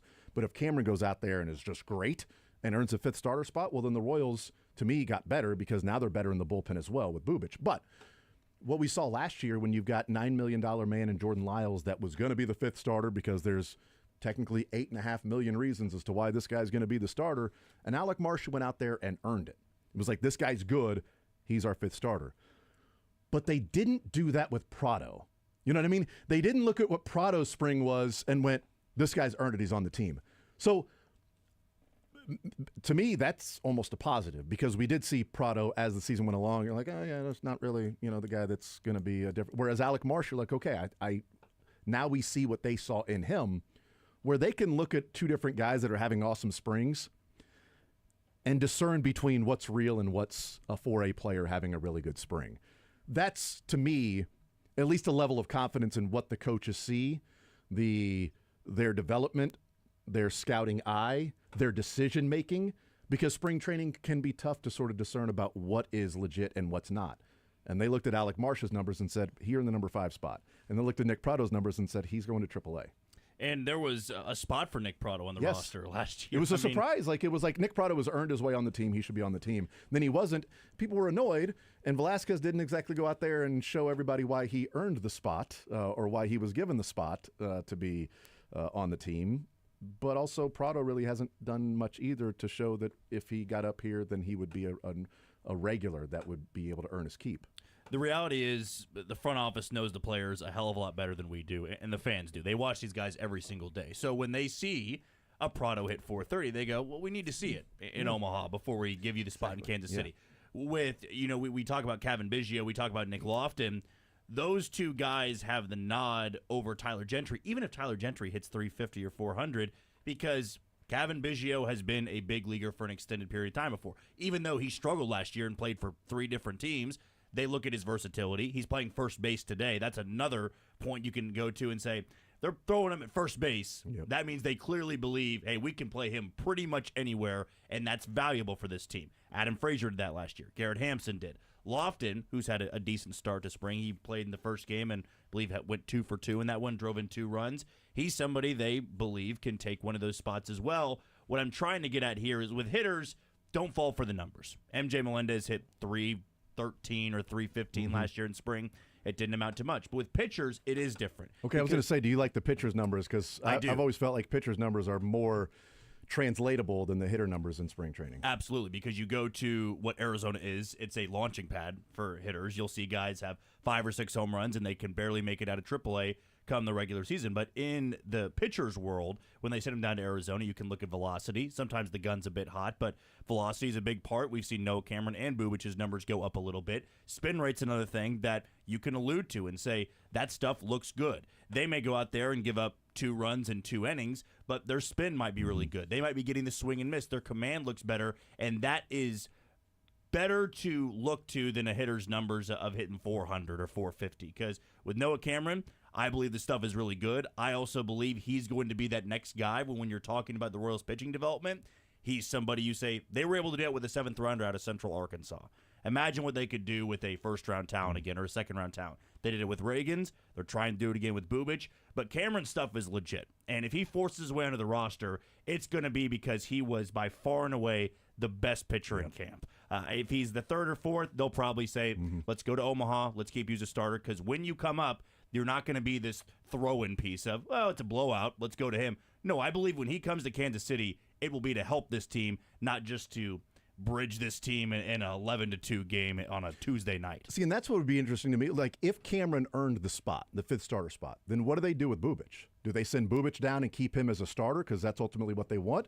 Or do they say, Cameron's the guy that earned us a 5th starter spot, Bubic, you were awesome in the bullpen, we're going to put you back in the bullpen, but now if something happens to the rotation, wouldn't Bubic be the first guy they call upon, and now you got to stretch him out? It almost feels like if that's the case, Bubic would kind of be your 5th starter no matter what Noah Cameron did, and then Noah Cameron's down in AAA waiting to come up if an injury happens or he's got to fill a spot here or there because they don't really want him to be in the bullpen right now. They want him to be a starter. We know Chris Bubic can be in the bullpen, but they want to stretch him out because they want him to be a starter.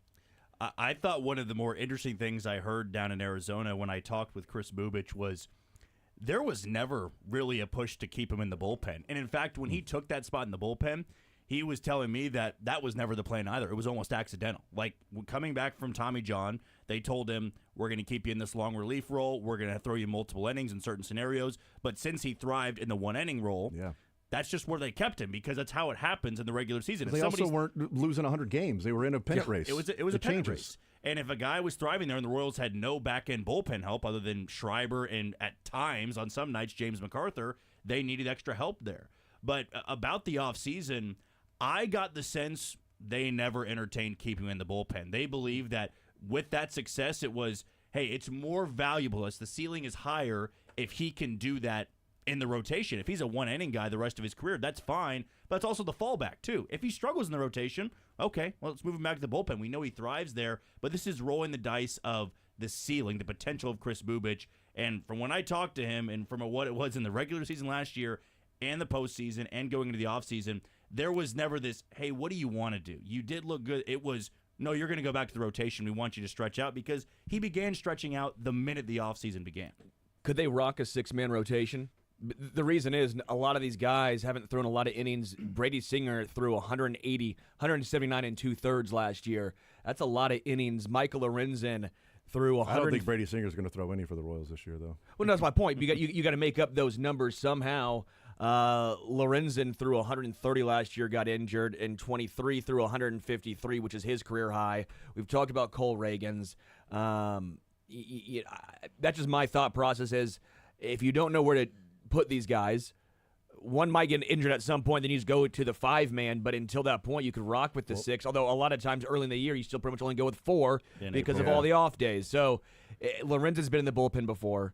Bubic has obviously been in the bullpen before. I'm just trying to think of how do you do it and get your best pitchers pitching meaningful innings. I think it's going to – what Jack said, I think Noah Cameron's going to have to be the absolute best pitcher in spring training the entire run for him to make the squad, because if you're the front office and the coaching staff, you have to bank on some injuries at the starting rotation.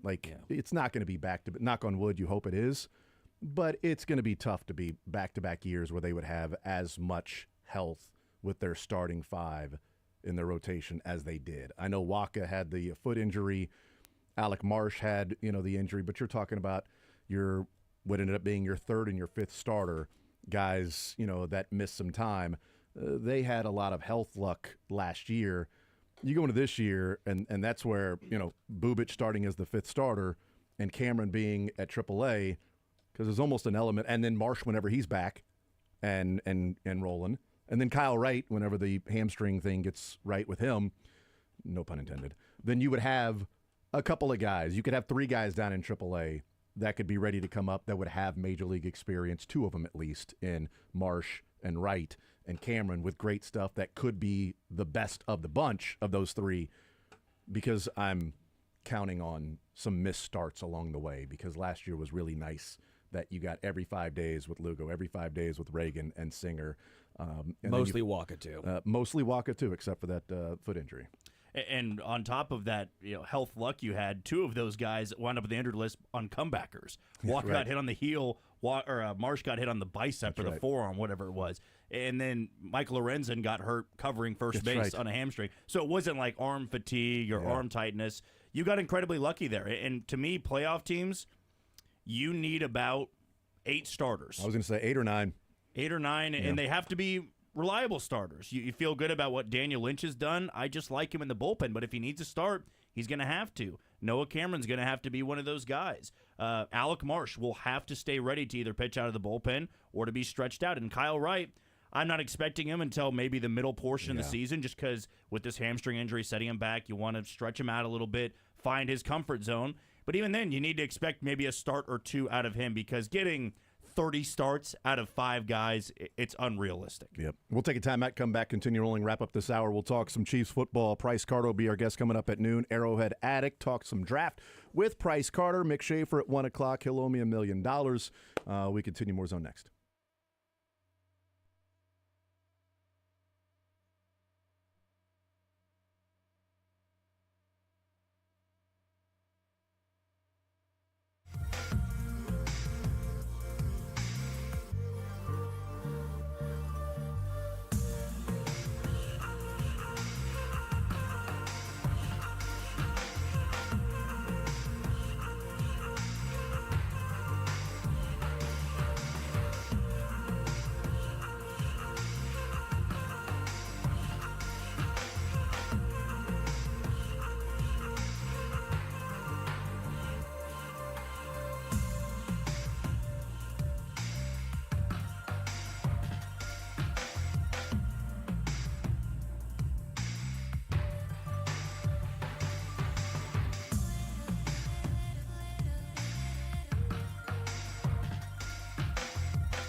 All right, we continue right here on Sports Radio 810 WHB. Jason Anderson with you, Sterling Holmes, Dylan Michaels, Jack Johnson heading up until 2 o'clock. We'll talk some Chiefs football coming up at noon. Price Carter, Arrowhead Addict, FTN Fantasy.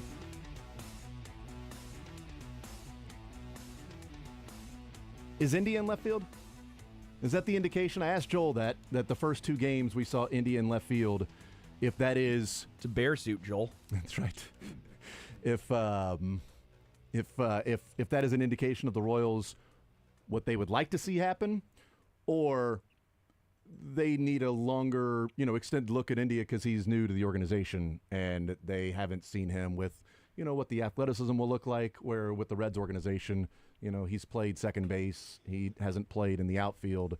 And maybe they have an idea of what they would get out of Massey or even Michael Garcia in the outfield. So let's get as many innings as we can to see what we have in India if he's the opening day left fielder, and maybe a little bit of a platoon with MJ Melendez. I do believe that he will be the opening day left fielder. I'd imagine Melendez and Renfroe platoon a little bit more than India because you don't want to lose India's bat. Yeah, I was going to say, that wouldn't be a platoon. Yeah, it'd be a Renfroe and Melendez because the lefties on the mound would be, India, just because there's a – I don't want MJ out there when there's a righty. No. And, so of course, India needs to be playing every day. And I believe there's a couple reasons to it. Number one, Michael Massey said that last year when he had the back injury, it was never at the plate. It was only in the field, and that was at second base, a position you're not moving around a ton. Not to say you're never moving, but you're moving around a hell of a lot more in left field. So right there, with dealing with a back injury, you don't want that to flare back up. Why move him to a corner outfield spot where you're going to be throwing? He told me that you feel it when you're rotating.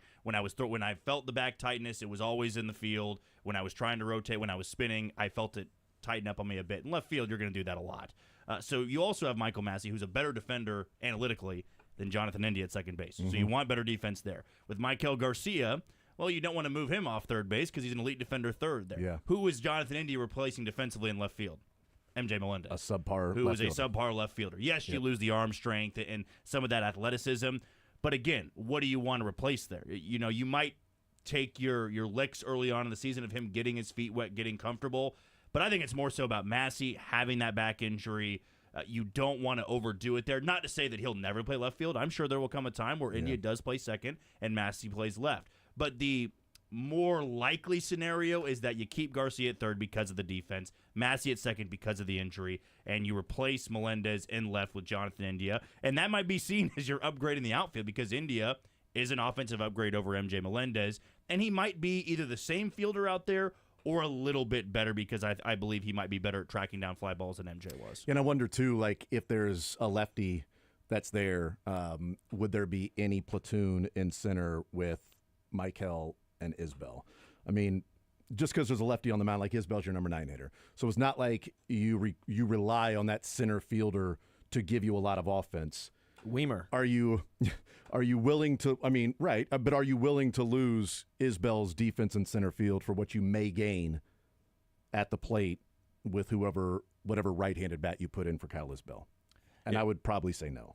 Yeah, they love Kyle Isbell's defense too much out there. However, one way they could platoon is if Joey Weimer goes out there in camp and shows that I'm capable of defending in center field. Because they're not going to do it with Dairon Blanco. Last year, there was people going, well, why don't they try Blanco out there in center? Because he's not a good defender. I was going to say, they've seen Blanco, and now we've seen Blanco. Yes, and he's not very good at any of the corner outfield spots. He's a fine defender, but Kyle Isbell is a top 10 defender at his position. If Joey Weimer can be a 5 outs above average guy, a 6 outs above average guy, he's got the size and the speed, the arm strength to really thrive in center field. He's one of my sleepers in camp where he might surprise some people being a former top prospect, having that type of power at the plate, and defensively being able to run it down. But if he can't do it, they are not going to say, well, Kyle Isbell's a below-average bat. We got to platoon him. They do not want to lose that defense in center field. especially if you're playing a second baseman in left field. You don't want to have two average defenders or below average defenders in the outfield. Would he take Nick Lofton's spot on the roster, Joey Weimer? I believe both of them could be on the roster at the same time. It might come down to All Tyrone three? Blanco. Okay, you could so you have Biggio's going to be battling for a spot. Lofton, for means already got a locked I mean, up the thing spot. with Lofton is that he can play in the dirt too. Like Weimer doesn't play. Like Weimer's Yeah, but an Biggio, outfielder. I get the lefty righty stuff, but you also have Michael Garcia in that role too. If you need to move him around, I guess I don't understand the Nick Lofton. Like I just don't. It's defensive versatility, and they feel like they have an idea. They feel like it's a known quantity. No matter how much you may like him or dislike him, The 518 OPS is a known quantity. It sure is a known quantity. it's a known quantity. They think they're going to get representative play at whatever defensive position he plays. I just for the life of me, I cannot get the Nick Lofton hype. I just can't. I just told get you. it. No, and that's still. But I still look at 518. I see 189 average, slugging I know. 236.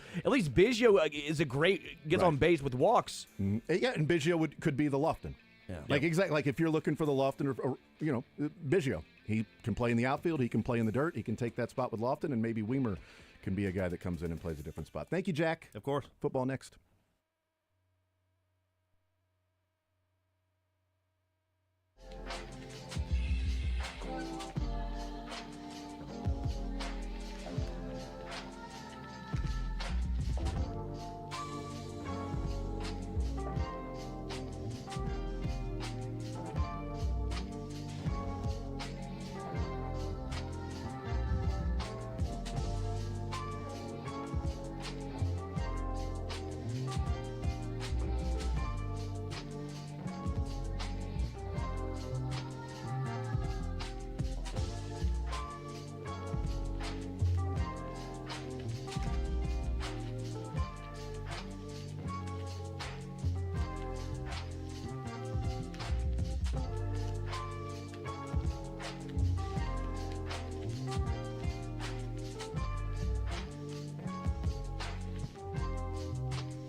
Sterling Holmes, Dylan Michaels heading up until 2 o'clock.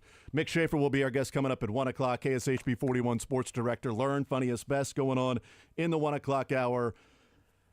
And then tonight, KU at Colorado, your traditional 10 o'clock tip. 8:30 pregame. Well, 8 o'clock pregame special right here on 810 with Easton from 8 to 8:30, a little local pregame. And then 8:30 is when Brian and Greg will take over with the KU network pregame for that 10 o'clock tip, 9 o'clock local time in Colorado. Well, it makes sense because Colorado is 4 hours Hawaii. ahead. Yeah, it's Hawaii. So Colorado, because they're Only playing. 1 hour? Huh. They're playing in Hawaii. Yeah, 10 o'clock tip. Ugh. That's tonight on ESPN, but it's right here on Sports Radio 810 WHB for everybody that'll be driving around from 10 to noon. 913-912-4810. Let's talk some NFL football. Joining us now, Price Carter, Arrowhead addict and FTN Fantasy, talking some NFL draft. It's right around the corner, everybody. Well, it's beginning of draft season because the Combine taking place in Indianapolis later on this week, but the GMs and coaches there the next couple of days talking. Price, welcome to the show, man. How are you, sir? I'm doing really well. Thanks for having me, fellas. Well, I appreciate you joining us. I want to start off with this just in general. Every year we look at the draft, and sometimes there's certain positions that are, deeper and better than others, and we talk about this is a wide receiver draft or this is a quarterback draft. How strong is this draft related to what we think the Chiefs' needs are? Because it's always from the standpoint of the Chiefs, But how strong is this draft to you related to what we're looking at specifically where the Chiefs need to improve at? Yeah, I think it's a really good question, especially when you think about what do the Chiefs need. We kind of broke down the positions of need on my show, and when we looked at it, there's really not a lot of positions other than maybe quarterback, maybe safety, that you would look at and say, hey, I don't think this is a need for the Chiefs. Now, the severity of those needs, they vary, right? I think, everyone and their brother knows that tackle is a need for the Chiefs. Depending on what happens in free agency, that's obviously a high need. However, the tackle class here is pretty subpar, especially whenever you factor in the Chiefs' threshold. Typically, the Chiefs prefer tackles that have 34-inch arms or longer, are mobile, good fluid movers. There's not a lot of those guys. Will Campbell will probably be the top tackle drafted out of LSU. I'm not sure he has 34-inch arms. I think he will stick at tackle, but there's a lot of other guys in this class that probably won't meet that threshold. Going to some of the other positions, defensive line. This is a really rich defensive line class. I wouldn't be surprised if we set a record for the amount of defensive linemen taken in the first round, defensive interior and edge. So that's great for the Chiefs because there's a lot of really good talent in this class. And then another place is running back. The Chiefs, they definitely have a need at running back with basically only Carson Steele and Isaiah Pacheco on the roster currently.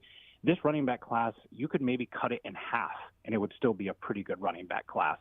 I wouldn't be surprised if we see more than one first-round running back in this class as well, too. Interior offensive line it's fine. It's not great. It's not overwhelming. Wide receiver, certainly not what it was last year. I think that there's some nice fit guys. Some guys, like if you have a certain scheme that you like, that might make sense. But overall, I'd say it's a moderate fit. There's some downside, but there's some upside too. Yeah, this one is really intriguing because we look at different years and hey, this is a great tackle class or a great wide receiver class, as you've mentioned in years past. And this one's going to be interesting because of the quarterbacks that aren't there in the first round. Like we know the names that people are talking about, but whether or not those guys are actually drafted in the first round. Shadur Sanders is not going to throw on Saturday. He's not going to work out there. He's just going to work on the interviews and teams getting to know him personally. And then at Colorado's Pro Day, maybe he'll throw, maybe he won't. I don't know. I'm not going to guarantee that he's going to throw at his Pro Day either. So we'll see what happens with that. But it seems like Cam Ward is going to go. But what was interesting last year when you had, all those quarterbacks being taken and it pushed the prospects down the board, and maybe it created the Chiefs an opportunity to take Xavier Worthy, where maybe if only one or two quarterbacks were taken, maybe Xavier Worthy's the 21st or 22nd pick in the draft, and the Chiefs don't have him. Maybe they have somebody else. But I bring it up because I would prefer the Chiefs to trade back in the draft, and I would prefer that their first pick is Friday night, unless, of course, their first pick is earlier Thursday for an offensive tackle. That would be, those are the two ways that I'd like to see it happen, either early Thursday with an offensive tackle or on Friday. And maybe the quarterbacks being more Friday, second and third round.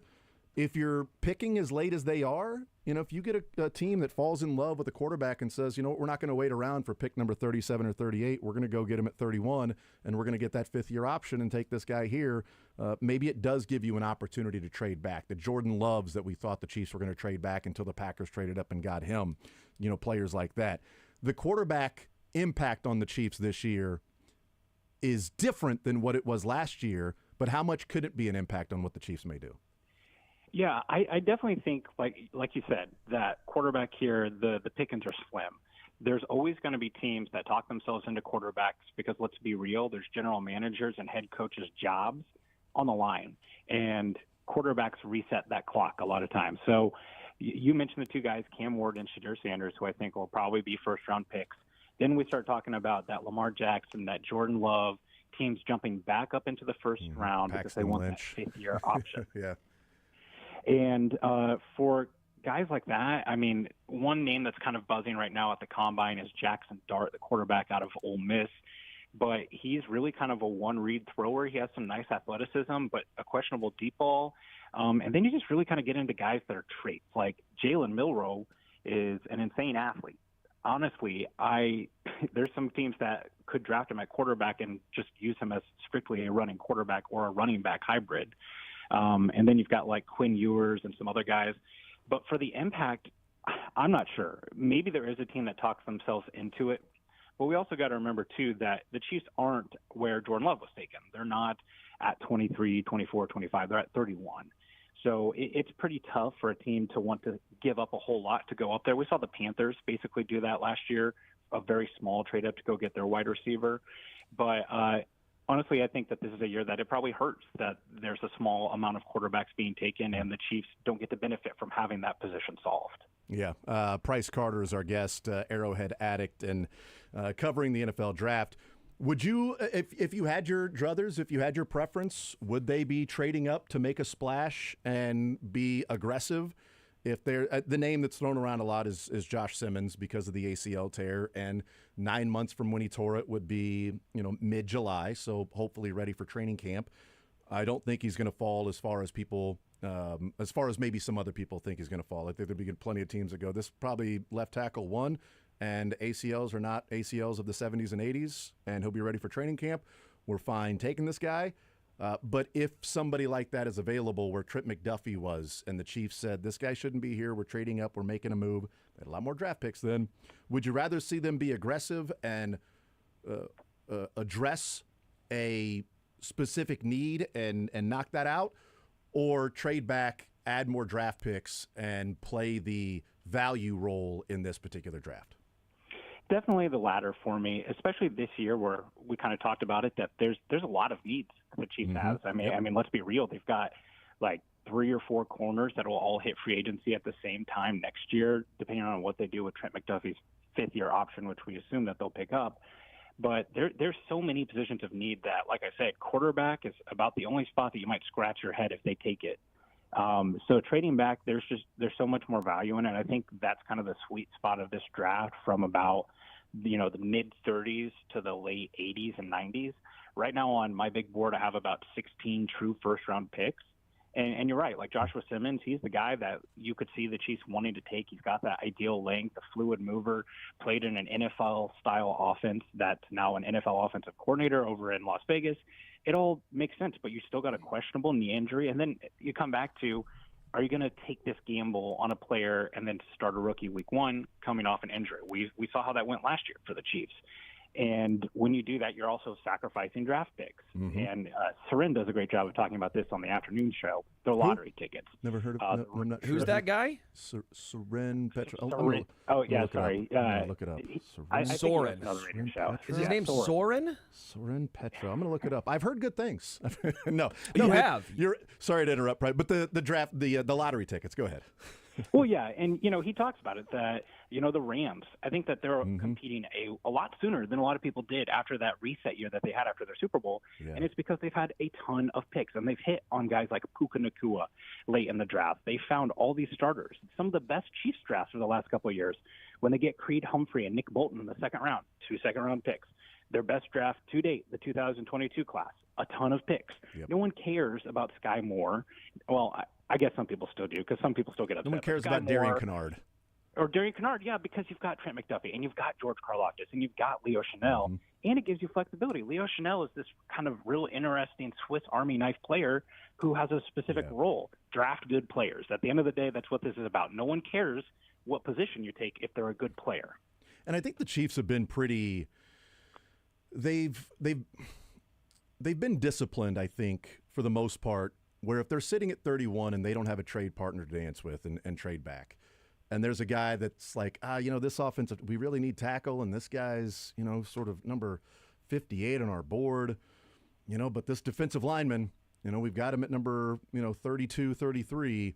Yeah, but we need offensive tackle. We're going to take the guy that's 58. They'll take the guy that's, closer to where the value is at that spot, and which is the right way of going about it. Like, I would rather them take somebody that they feel like is the 30, 31st, 32nd, or maybe 25th. Who knows, even if it's not a true first-round grade, but maybe the 25th guy on their board at number 31, rather than saying, we're going to try to plug this in. We'd really like to trade back. We can't, but we wanted to trade back and take this guy. We're not going to be able to do that. We're still going to take that guy, even though the value may not be there. I think for the most part that they've been, Brett Veach, they've been pretty disciplined when situations like that have occurred. Yeah, and to your point, free agency is always the first breadcrumbs that we get of their draft strategy. There's a couple of positions on the Chiefs roster right now that if they add a player in free agency, you can basically cross it off their draft board. Tackle would be one of those. A lot of people are in love with Ronnie Stanley or Lyric Jackson or Cam Robinson, all names that are NFL tackles that play left tackle that could be a fit for the Chiefs. If they manage to pull one of those signings off in free agency, you could almost cross offensive line off their needs in general. They took 3 last year. You've got plenty of bodies to complete at right guard if Trey Smith walks, which most people think that they will. Safety is that way as well, too. Relevant news, Juan Thornhill is being released by the Browns. They could bring him in. Boom. You don't need a safety at all. We see Brett Veach oftentimes head into the draft with at least a makeshift roster that could play a game tomorrow. It might not be what you want. It might be Juwan Taylor at left tackle or, Isaiah Pacheco is your lone starting running back, but they can do that. And I think that that's a wise move because, when you start going into the draft saying we have to have this position, like we see teams do with quarterback or other positions like that, that's when you start pressing and making mistakes.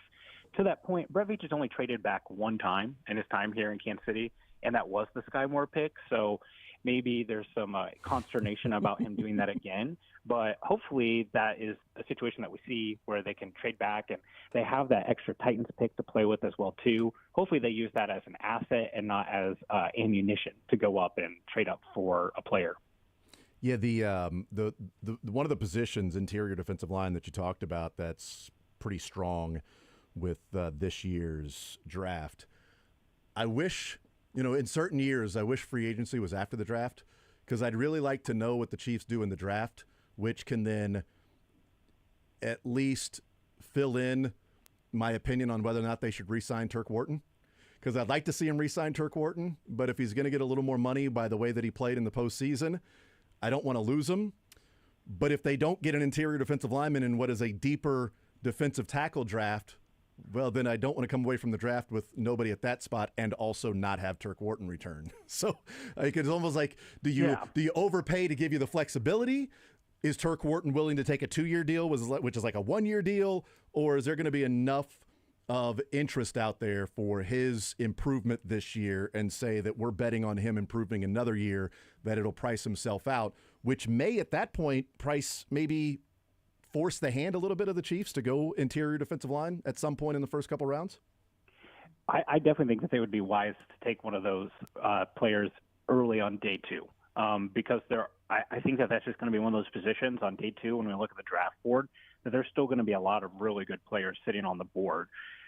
Something else that might help the Chiefs is they've kind of just I don't want to use the term Moneyball because it's kind of like anti-Moneyball. They're just signing old guys, but they really don't seem to prioritize a stud interior defensive lineman next to Chris Jones. That appears to be the bread and butter for the interior defensive line, and then they've mostly just kind of thrown numbers at it. They brought back Mike Pennell, they brought back Derek Nottie. Mm-hmm. There's going to be a lot of these guys because, and we see this sometimes in certain draft classes. A couple of years ago with a loaded wide receiver draft class, a lot of free agent wide receivers set on the market for a long time. I think the NFL will be pretty hesitant to sign a bunch of these free agents. So maybe after the draft, a T.R. Tart or someone like that, or Javon Kinlaw or someone like that, some players with some pedigree, some players who have, are NFL veterans, can come in after the fact, and they can kind of have their cake and eat it too at that position. Yeah, that's an interesting one. Whereas last year we're wondering about Mike Dana. What's Dana going to do? Oh, he's going to go somewhere else. And then the entire time it almost felt like the Chiefs and Mike Dana had an idea of where the market was going to be, and other teams maybe not being as interested in Mike Dana or finding the value in him the way the Chiefs found the value in him. We'll see. But, that's a great point about Turk Wharton. If the defensive interior is already strong, our team's going to go and say, we're going to go get Turk Wharton for, 2 years, $17 million, $8 or $9 million guaranteed, and not grab a defensive lineman that we feel like could do the same thing as Turk Wharton in the second round and not have to pay that premium. Not exactly a premium, but at least not have to pay that money for, Turk Wharton. And so we'll see, ultimately what happens with that. Price Carter is our guest. Arrowhead Addict does a great job covering the NFL draft. Brett Veach has said a couple of times, or at least said to those covering the team, that the draft will be their free agency. The draft will be our free agency. I wonder, that's being viewed as, okay, well, they're definitely going to then draft and not spend much money in free agency, or everything's going to come through the draft. Draft being the free agency. Could that be trade as well? I'm not saying the Chiefs should trade for DK Metcalf, but that was out there. I'd rather them not, because he's got 1 year left on his deal. The 31st pick in the draft for DK, and then paying him premium money as well when you've got, cap issues as well. But is there a chance that the draft will be our free agency? Is also Brett Veach saying that a couple of these picks might turn out to be actual players from another team? It's certainly possible. We've seen the Chiefs go to that well before. It's definitely the off season when the DK Metcalf rumors start flying. Like it feels like it's a annual. We've made it. What year is this? We've made it. Yes, it's just every year. Now, I will say, thinking about DK Metcalf, he'd basically be a souped-up, better version of what MVS was, where you have a larger-bodied X-receiver who can do some of the dirty work. You don't mind that he only runs 3 or 4 routes well. He's a deep threat. He's had several 1,000-yard seasons, some of that with some mediocre quarterback play. The fit makes sense. I'm not sure about that because the Seahawks, they're at a kind of a crossing point with their offense where they're either probably going to get rid of DK or Tyler Lockett. Tyler Lockett's the older player. He's the lesser player at this point. Jackson Smith and Jigba's kind of the future of their wide receiver core. Do they take a wide receiver in this draft? And then what does DK Metcalf want? And usually when these guys get traded, they're wanting a contract. Mm-hmm. Trading for a player and giving a contract, it's just not something that usually teams win at. We saw the Titans definitely lose that situation with L'Jarius Sneed. And he was incredible in the playoffs. But Frank Clark, that contract and that trade, it paid off because the Chiefs, they hoisted the Lombardi. But that was a little causation correlation. Obviously, he's a very good player. But that was one of those things that the Chiefs probably honestly gave up too much value. Orlando Brown was an interesting situation where you got 2 to 3 good years of average tackle play, but you didn't end up extending him. That one worked out because they got that second-round pick back. But I'm just not sure, DK Metcalf's the name. I'm not sure who that player would be. Maybe you could talk about – I think that they would really like to load up on offense, especially because – the weapons, there was just a real obvious struggle for the offense to get open against young, versatile coverage unit of the Eagles. So maybe that's Chris Olave from the Saints. Now, he's had some concussion issues. There's some talk about Garrett Wilson in New York. Mm-hmm. I'm not sure why they would move one of their only good offensive players, but maybe they do. So maybe they want to get more explosive on offense. I know there was a report from an Atlanta reporter about Kyle Pitts. That could be, kind of the next step after Travis Kelce, which is still up in the air as well. So it's certainly possible, but I just keep coming back to this. I think that we're kind of entering this third phase of the Patrick Mahomes era. And we've seen the high-flying, explosive 50 and 5,000 Patrick Mahomes, and now we've seen this efficient, check the ball down and let the defense win. And I think it's time to kind of get rid of some of the toys, right? Like let's maybe stop signing McCole Hardman every single year. Let's stop bringing back some of the same familiar faces, the Derek Notties, all those guys, and try to get younger on the roster, because 9 times out of 10, I feel like when you've got a good coach and good quarterback, these rosters that go younger, they always surprise. There was people talking about the Bills not winning their division this year, and they were, a few plays away from going to the Super Bowl. It feels like if that infrastructure's there, the Chiefs go younger, they'll be surprised by the results. Obviously, they've got to hit the picks. That's important. But we've seen this team do this before, and I think it would benefit them to kind of have a little mini reset of the roster as well. I'm with you. I think the third phase is what we're entering with Patrick Mahomes. Price Carter, Arrowhead Addict, is our guest. What position are you most confident that after the draft is over that they would have walked away with, they would have drafted? What position are you looking at? Well, I definitely think that running back and defensive line, I'll straddle the line a little bit there with defensive line and say like interior or edge. Mm-hmm. We've seen the Chiefs try to address the interior the last couple of years, and they've just not really had a ton of success. A lot of the guys that they've drafted just haven't really worked out. They've kind of had some questionable swings at interior defensive line. They traded for that guy from the Raiders who didn't end up working out. I feel really good about that. There's a lot of edges that will kind of be where the Chiefs are picking early in round 1, late in round 2, that I feel like are high fits for Steve Spagnuolo, like Jack Sawyer out of Ohio State, JT Tuimoloau out of Ohio State, Nick Scorton. I just wrote a scouting report from Texas A&M. He actually played a year with George Karlaftis at Purdue. So there's some guys that I feel like are really high fits. And then I would just be really surprised if the Chiefs don't take a bite of the apple with running back, even on day 3. Ollie Gordon from Oklahoma State, Trevor Etienne runs a lot of the things that the Chiefs like to run, that outside zone scheme, a good pass catcher. He played at Georgia this year, played at Florida before. There's just a lot of guys that I think make a lot of sense for them. And I think, we saw the highs and the lows of Isaiah Pacheco the last 2 years. I think most Chiefs fans now are pretty confident saying that he's a solid 1B, and you hope he gets healthy and looks like a better version of himself. It feels like the pendulum has swung too far on Isaiah Pacheco now, where he's just not a good player, and the Chiefs can't count on him. He was instrumental in the Super Bowl run the year prior, but they definitely need to upgrade that position. So I would like to see them definitely take swings at those 2 positions, and I feel like they're certainly coming away with an edge, an interior defensive lineman, a running back, and then the other positions, maybe they go best player available. Yeah, I know a couple local guys that people are rooting for, whether that be Devin Neal or DJ Giddens, that the Chiefs may. Are those guys in this? I didn't know those guys were in the draft. It's weird, isn't it? I only get a response on every single mock draft that I do. That's like, no Devin Neal, wrong. That's right. To their credit, I mean, I think both guys are really talented. I'm really split. Like, if I had to pick one who I'd prefer, I think I like Giddens' vision, especially at the second level, a little bit better.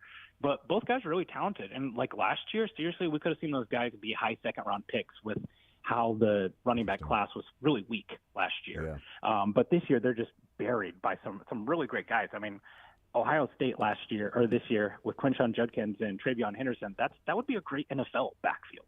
So there's some real insane talent here. But yeah, I mean, they come away with one of those guys. We know the Chiefs. They've kind of liked doing this. Nick Bolton, Felix Anaduke-Uzama. They like the local kids. I would not be shocked if one of those guys is wearing red and gold here in September. I'm starting to become more and more enamored and like LeQuint Allen from Syracuse. And I've said it a couple times that I might just be getting one of those optical illusions because he wears number 1, that I'm seeing Jerick McKinnon and the explosion in the Chiefs offense. And that's a guy who would be a late day 3 pick. It's not like you're having to take him in the 2nd or 3rd round. But to go along with an Isaiah Pacheco or a Carson Steele, somebody that can offer more of a speedier burst rather than, a 1st, 2nd, 3rd down, which I think he certainly could be.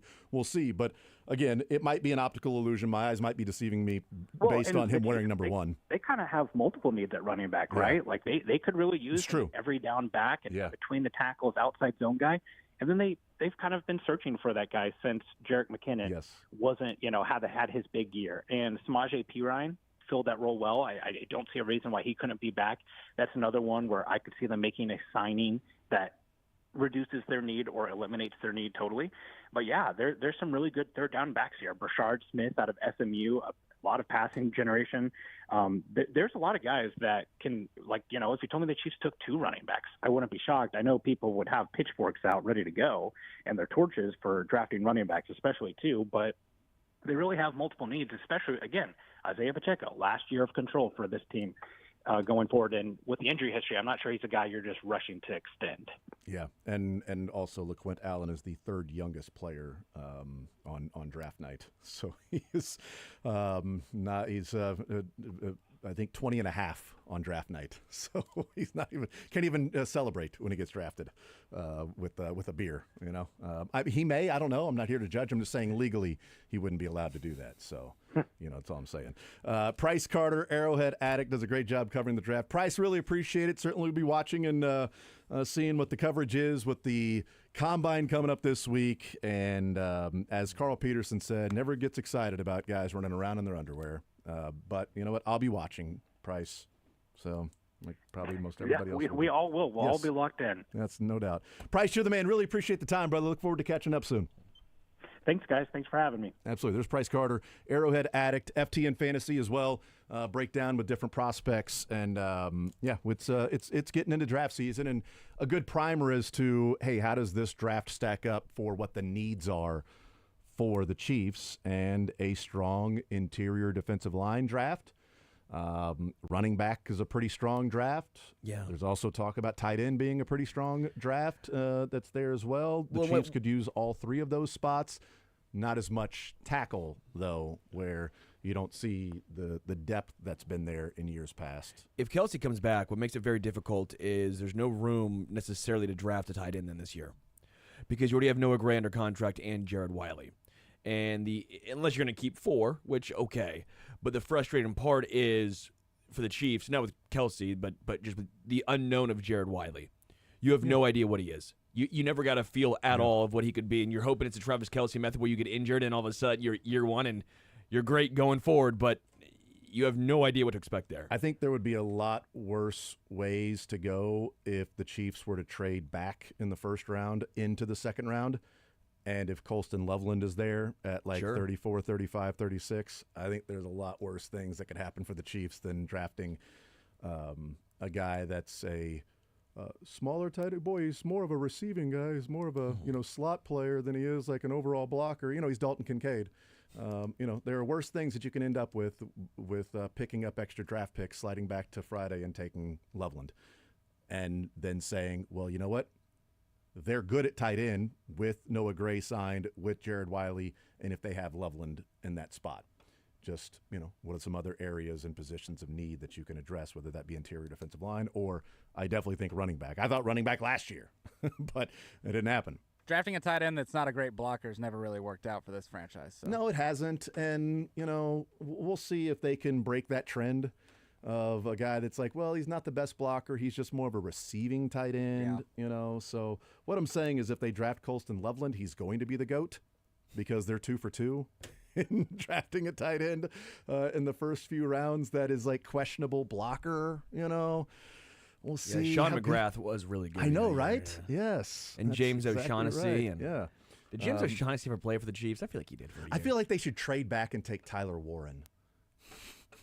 Just, like people like to do all the time. Just why don't you just trade back and then take the top 10 prospect, number 1 tight end in the draft? Why don't you just trade back and get like the number 9 overall player on a lot of people's boards at tight end, Tyler Warren? Just trade back to like 36 or 37. Taysom Hill? Yeah, just trade back to like 37 and get Tyler Warren. Like that seems easy, right? Why don't they do the trade back and get Josh Simmons? Pick up extra draft picks and get a guy that's not going to be there in the 20s. So just that's very easy to do.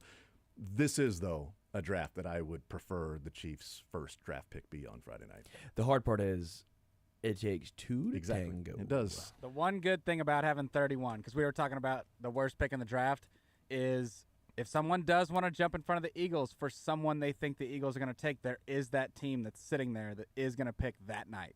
I don't know if that makes a difference when you're doing trades with 31, 32, but I feel like you have a little bit more of a net to cast for teams when the Eagles are on the clock next. Or they might be getting intel that another team is trading with the Eagles to be on the clock next. So. And if Cam Ward's taken in the top 15 and it's sitting there at 29-30, 31-32, and somebody's looking at Shadir Sanders and saying, we want the 5th year, which may be the exact opposite of what teams may be looking at as well, and to not worry about a 5th-year option and just take the 4 years with that quarterback. But whatever, we want to trade up and get a quarterback at number 31, then great. I mean, Buffalo traded from 28 to 32 and then 32 to 33 last year. They traded back to the end of the first round and then traded out of the first round with Carolina that traded up to get Xavier Legette. And then they took number 1 pick on Friday night, first pick of the second round, Keon Coleman. They could have traded back again, like there was talk about them trading back yet again. In a year where they were transitioning. They had a number of draft picks. They used those, and, we'll see ultimately what it ends up being for them because Keon Coleman didn't have the best of seasons, but he did have the injury. We'll find out. But I would be perfectly fine if the Chiefs' strategy was that. But it takes 2 to tango, and if they were to trade back, get extra draft picks, because especially if you trade back early second round, there's so much activity Friday night. First 10 picks of the second round, there's so much movement on the board. There are teams that want to move back, and there are teams that are going, this guy should have been gone in the first round. We're moving up to get him. Like there's a lot. First 10, 11 picks of the second round is tons of activity. And it's a good spot to be in if you're the Chiefs looking for extra picks. If you were to trade back to like 34, 35, and then you get pick number 40 that wants to come up and take something else, all right, we'll pick up another 4th rounder now along the way, and we'll slide back 5 more spots. We'll see. We'll take a timeout. We'll come back, continue rolling. More Zone next.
All right, we continue right here on Sports Radio 810 WHB.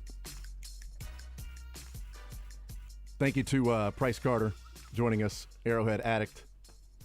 It's funny, a text comes in, 913-912-4810, says, people forget one of Kelsey's biggest pros was ferocious blocking. Look up the old scouting profile.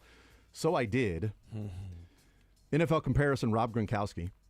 Overview, Kelsey has been a tremendous run blocker throughout his career for the Bearcats. Really elevated his game as a receiver in his senior season.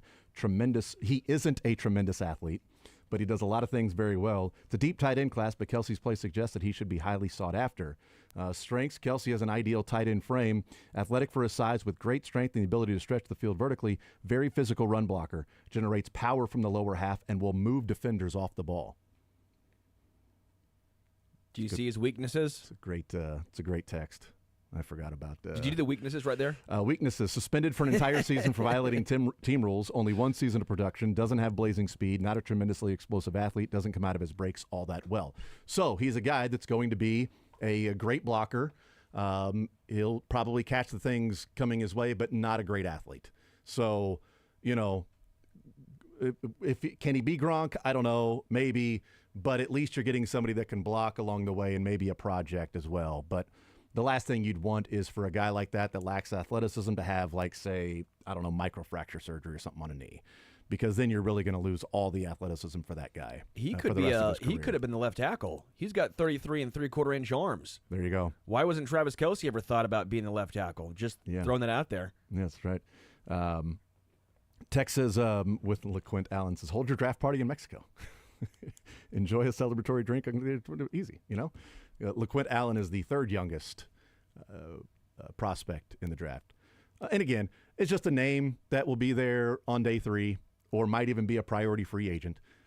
Again, I've said it, that the optical illusion, my eyes could be playing tricks on me because I see the number 1 and I see sort of his running style and I see Jerick McKinnon, and I remember Jerick McKinnon the year in 2021, how good he was, and then that playoff run, how awesome he was against the Bills in the 13-second game, and then how they should have just handed him the ball in the second half every single play, and they would have gone to the Super Bowl. Well, convinced of it. Not the RPOs, like, well, RPO, we had opportunities for, yeah, I know, and look at some of the decisions. Mahomes had a rough game, and take the decision out of his hands, because the interception Mahomes threw to Sam Hubbard or whoever the defensive lineman was, it wasn't Sam Hubbard, it was the defensive tackle that they threw the interception to. That was an RPO. B.J. Hill? B.J. Hill, yeah. Right, B.J. Hill. It was an RPO where the offensive line busts out and blocks, and Jerick McKinnon doesn't get the ball and turns around like, what's going on? And then Mahomes is throwing, the offensive line is like, are we throwing the ball? Like, it was nothing but green grass in front of Jerick McKinnon on that RPO. It's like, just, oh well. But again, that's one name. We'll hear thousands of names on all the different shows and all the different mock drafts until late April. And he's one name that, if you're looking to save money instead of signing P. Ryan to be your third down back, he's a guy that could be a late day 3 who's a really good pass protector, is a really willing pass protector, is a really good pass catcher. I think would fill the role of a third down back playing that Jerick McKinnon. Will get the outside runs a little bit more than what we've seen with Pacheco and Carson Steele, and not having that part of your playbook. You're not running outside the tackles with the running backs the Chiefs have right now. Numbers play such a big factor, because you said 1, you say McKinnon. It was like when Ben Sinnott wore number 40 or 34, 40, 40 yeah. whatever. 32, you're like, 34, whatever. You're like, it was, that dude's a fullback. You're like, come on, you can't fool me. And then he puts a number like He's 80. use check. And you're like, oh, no, whoa, wait a minute. He looks what? like a tight end now. You lied to us. What is going on? This guy's Numbers a tight play. end? You're telling me if Drew Tranquil wore number 56, 55 instead of 23. Instead of 23, Yeah. you're saying this guy's not a good coverage linebacker. He's just not. It's not his game. He's so little. Wearing number 23, you're like, why is that running back He's playing so fast. linebacker? He's so quick. He's so little. It's like Rudy out there. Come on. Yeah, you're telling me, like, Who's come the on. wild man now? Ugh. Numbers play a huge factor. Um, If Sky Moore wore number, I don't know, 8 instead of 24, he'd have been a great wide receiver. That's true. That's a good or point. 82, but 24 didn't. 24 just looks like a running back trying to play wide receiver. It doesn't work. So if you want to tell me what was wrong with Sky Moore, I could have told you his number. Text 913-912-4810 says, Lindsay here from St. Joe is known the dirty. Oh, yeah. I fitted Noah Cameron for his prom tux when he was a little lad. I knew then that he would be a camp star this season. Stay salty, boys. Love Thank you, that. Lindsay. Thank you, Lindsay. What's his breast size? You know what I mean? What's the What? arm length? I'm talking about the coat. Chest. The coat. Well, you got the breast area, the breastage area. You know what I mean? Well, he's going up against Bubic, so we're trying to figure out, how that matches up this spring. You know what I mean? Arm length, you know what I mean? We're talking about Chiefs. We can combine those two. Yeah, you combine sure those can. two. That's right. There you go. Bold. Mm-hmm. 913-912-4810. I'll say 44. He's a 44. Probably a 44. Maybe Yeah. 46. Yeah. I mean, obviously I'm rooting for Noah Cameron because of the local connection. I think the way that this Royals team is, as we talked about in the 11 o'clock hour, maybe, the previous hour, that it's going to be tough for Noah Cameron to make the squad out of spring training, because if you do that, then the choice that the Royals have to make is, do you send Chris Bubic down to AAA and have him stay as a starter, or do you take advantage of one of your better pitchers on your staff, one of your best 13 on your team?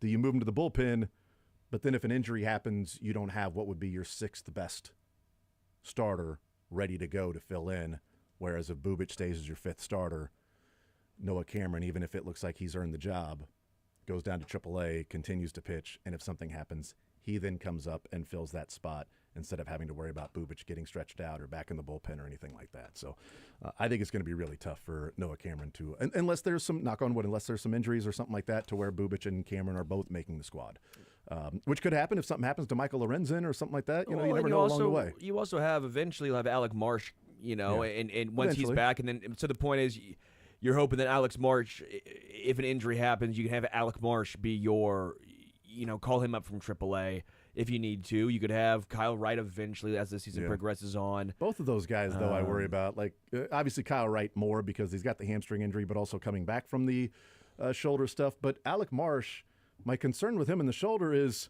haven't you spent the last 3 months gearing up to spring training? Yeah. Like leading into when you'll be your sort of best, getting ready for spring training, not you get to spring training and you've got a shoulder issue. Then like that's my concern about looking at somebody early on in spring training that's already dealing with the shoulder issue. It's like this whole offseason is sort of gearing up to mid-February. Your reinforcements would be Kyle Wright, Alec Marsh, and then probably Jonathan Bolin.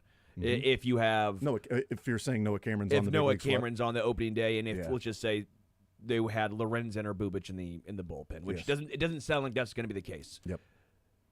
913-912-4810. Text says, my dad, let's listen to some sports talk radio. Jason Anderson, let's talk about the breastage area. Oh, but if we talk about Bubic, there's no problem with that? Talk about suit sizes. Come That's on. right. He fitted Noah Cameron for There's no. I'm not doing it. I'm not going to get put on cuts. I'm not doing it. What do you mean?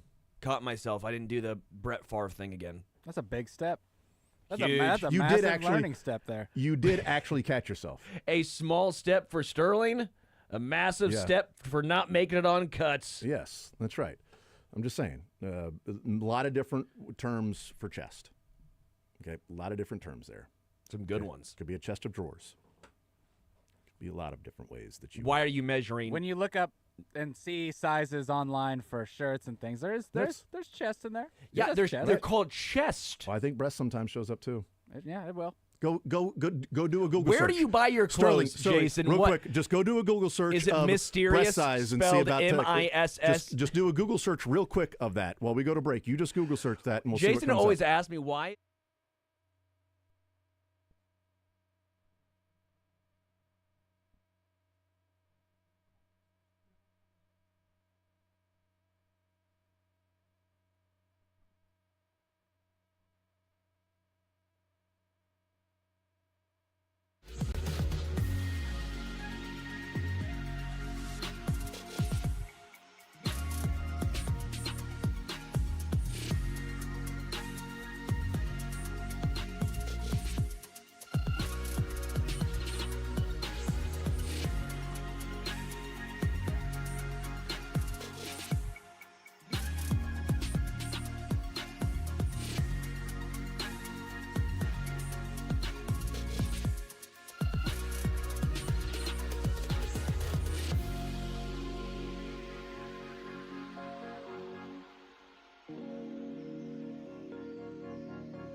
I will continue right here on Sports Radio 810 WHB. In the NFL, the Los Angeles Rams have allowed Matt Stafford and his agent to gauge interest in a potential trade.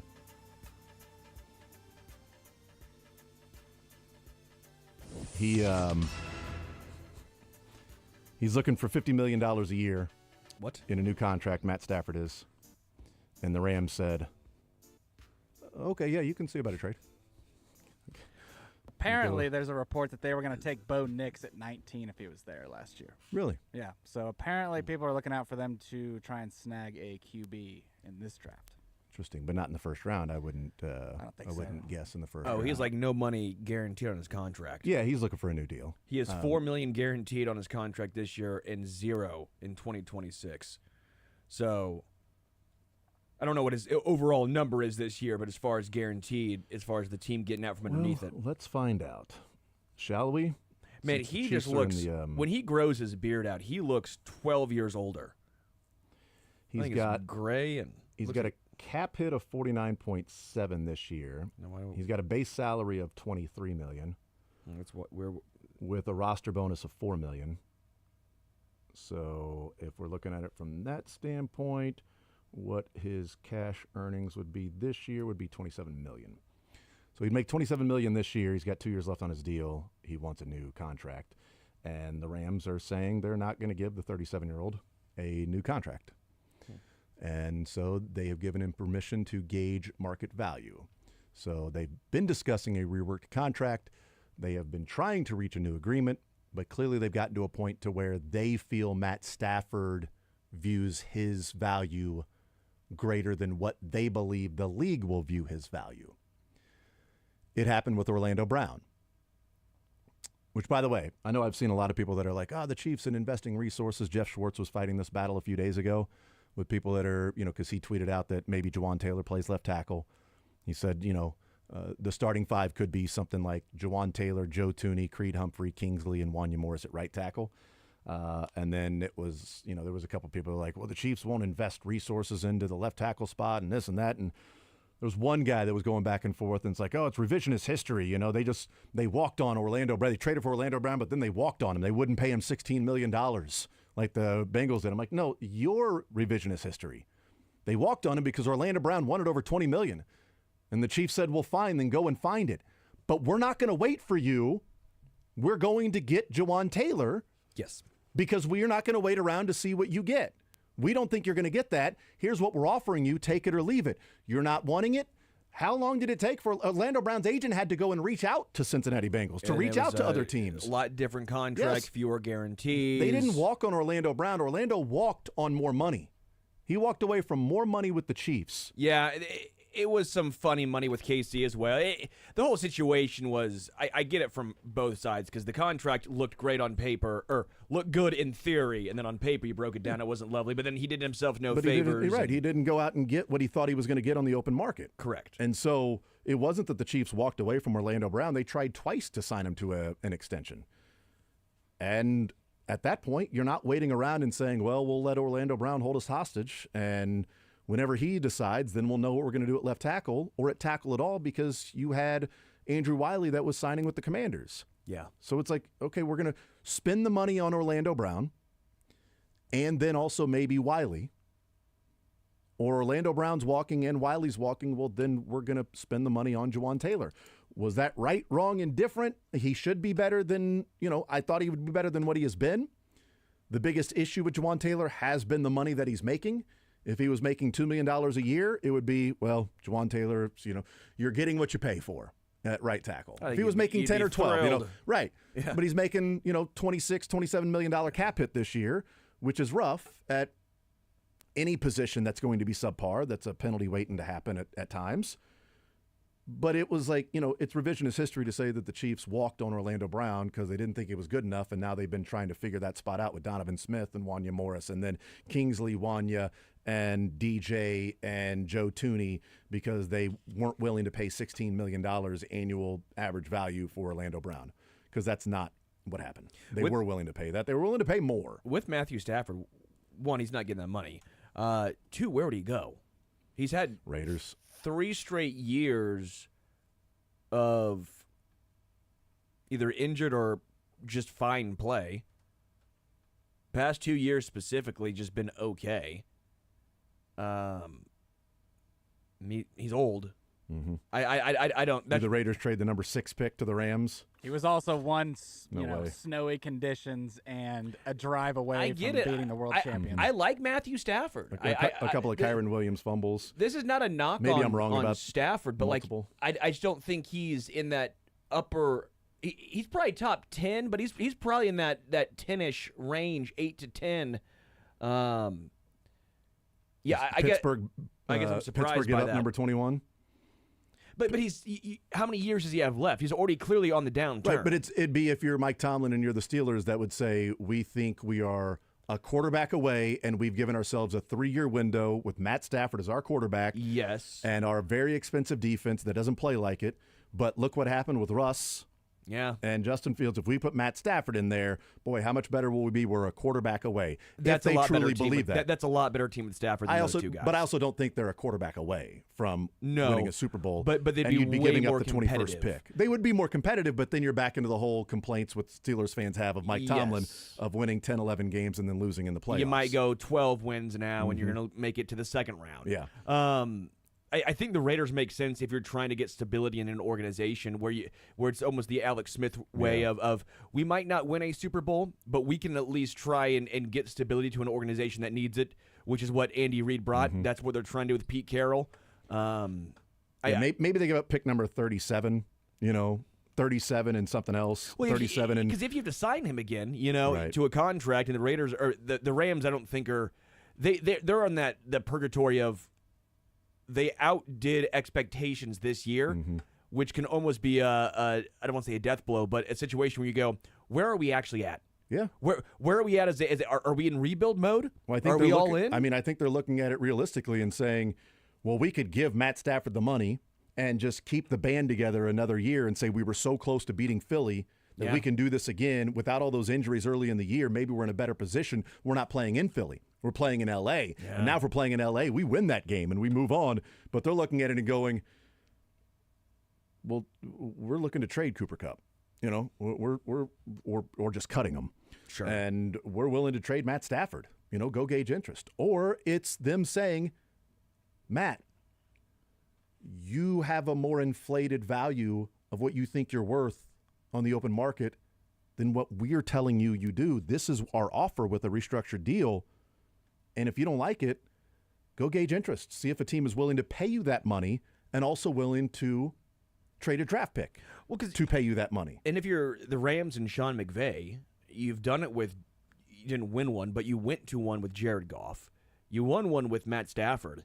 I wonder if there's also a case of McVay just thinking, hey, I can do it with almost anyone. Like not anyone. I can win with Garoppolo. But like you have to at least be a good quarterback. But Goff's a good quarterback, not great, and they got to one. I wonder how much of that is there as well of saying, hey, we can spend this money elsewhere. We have Puka Nacua. We have the offensive line. The defense is young and getting better. Yeah. With was it Jared Verse and Byron Young, and you got some guys. They traded up for Fisk from Florida State Brandon, last year. yeah. So I wonder if it's just, hey, we'll spend the money elsewhere and we'll try and go cheaper and younger because McVay can figure it out at quarterback when you have a guy like Puka Nacua as well. Yeah. But they clearly didn't feel like they could figure it out at quarterback. That's why they traded Jared Goff away to bring in Matt Stafford. Well, they had to get take one. That was to That's a get good point. one. That's a good point. What about Stetson Bennett? Stetson Bennett, you can win with Stetson Bennett. They drafted him in like the third or fourth round a couple of years ago. I forgot about that, yeah. From Georgia. So we'll see. But the interest around the league, Matt Stafford's going to be an interesting litmus test to teams that may think they are Matt Stafford away and willing to give up a first round or high second or whatever the value may be that the Rams are willing to take on to trade away their quarterback.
Show. Joel talking some Royals baseball spring training, 3 games in from One Royal Way podcast, and then Price Carter, Arrowhead Addict, talking some draft season is here with the Combine later on this week. And now Mick Schaefer talking more about guys in their underwear. Are you heading to Indianapolis to go and watch that in person? When do you leave? When do you drive? Is it tonight? Is it tomorrow morning when you drive into Indy? We blow out the budget for Super Bowl every year. Okay. The Chiefs make the Super Bowl every year. Yeah, that's true. We run out of money. Can't go to Surprise. Remember when go to Indianapolis. Remember when like the Combine and the draft was like the biggest thing ever because it was like, well, the Chiefs, how are they going to new season? Everybody look forward to the new season. Yeah, now it's like we're still recovering from the time we spent during the playoffs and the Super Bowl. And now they lose the Super Bowl for the first time in 3 years, and the sky is falling. It is, yeah. I mean, well, his contract might be falling. The sky. Yeah, they could save a little bit of change on his contract. Who was a second-round pick a couple of years ago in the draft, which will be coming up in April in Green Bay. But yes, it is the Combine coming up later on this week. I don't know. I mean, I'll be watching, and I know that because I'm a dork and a geek, and I'll be watching the workouts, getting absolutely nothing from it. Well, they had the Combine in Caldwell. They just had the Combine They for did. farm work. You cut wheat. It was cut wheat with it. Yeah, they had different Combines Different in type Caldwell. of Combine. I was invited to the Combine every year. Your Combine measurements were really good. Yes. You know? For $6 an hour. Exactly. Oh, God, I wish. That's double what I made. I made $3 an hour on the Combine and they fed you $2 an lunch. hour off it. Did they give you lunch, though? You got it's like helping your friends move. They give you some pizza. great, yes, I got some great meals in the field, and it was great. Food never tasted better than if you've been on a Combine for like 7 hours.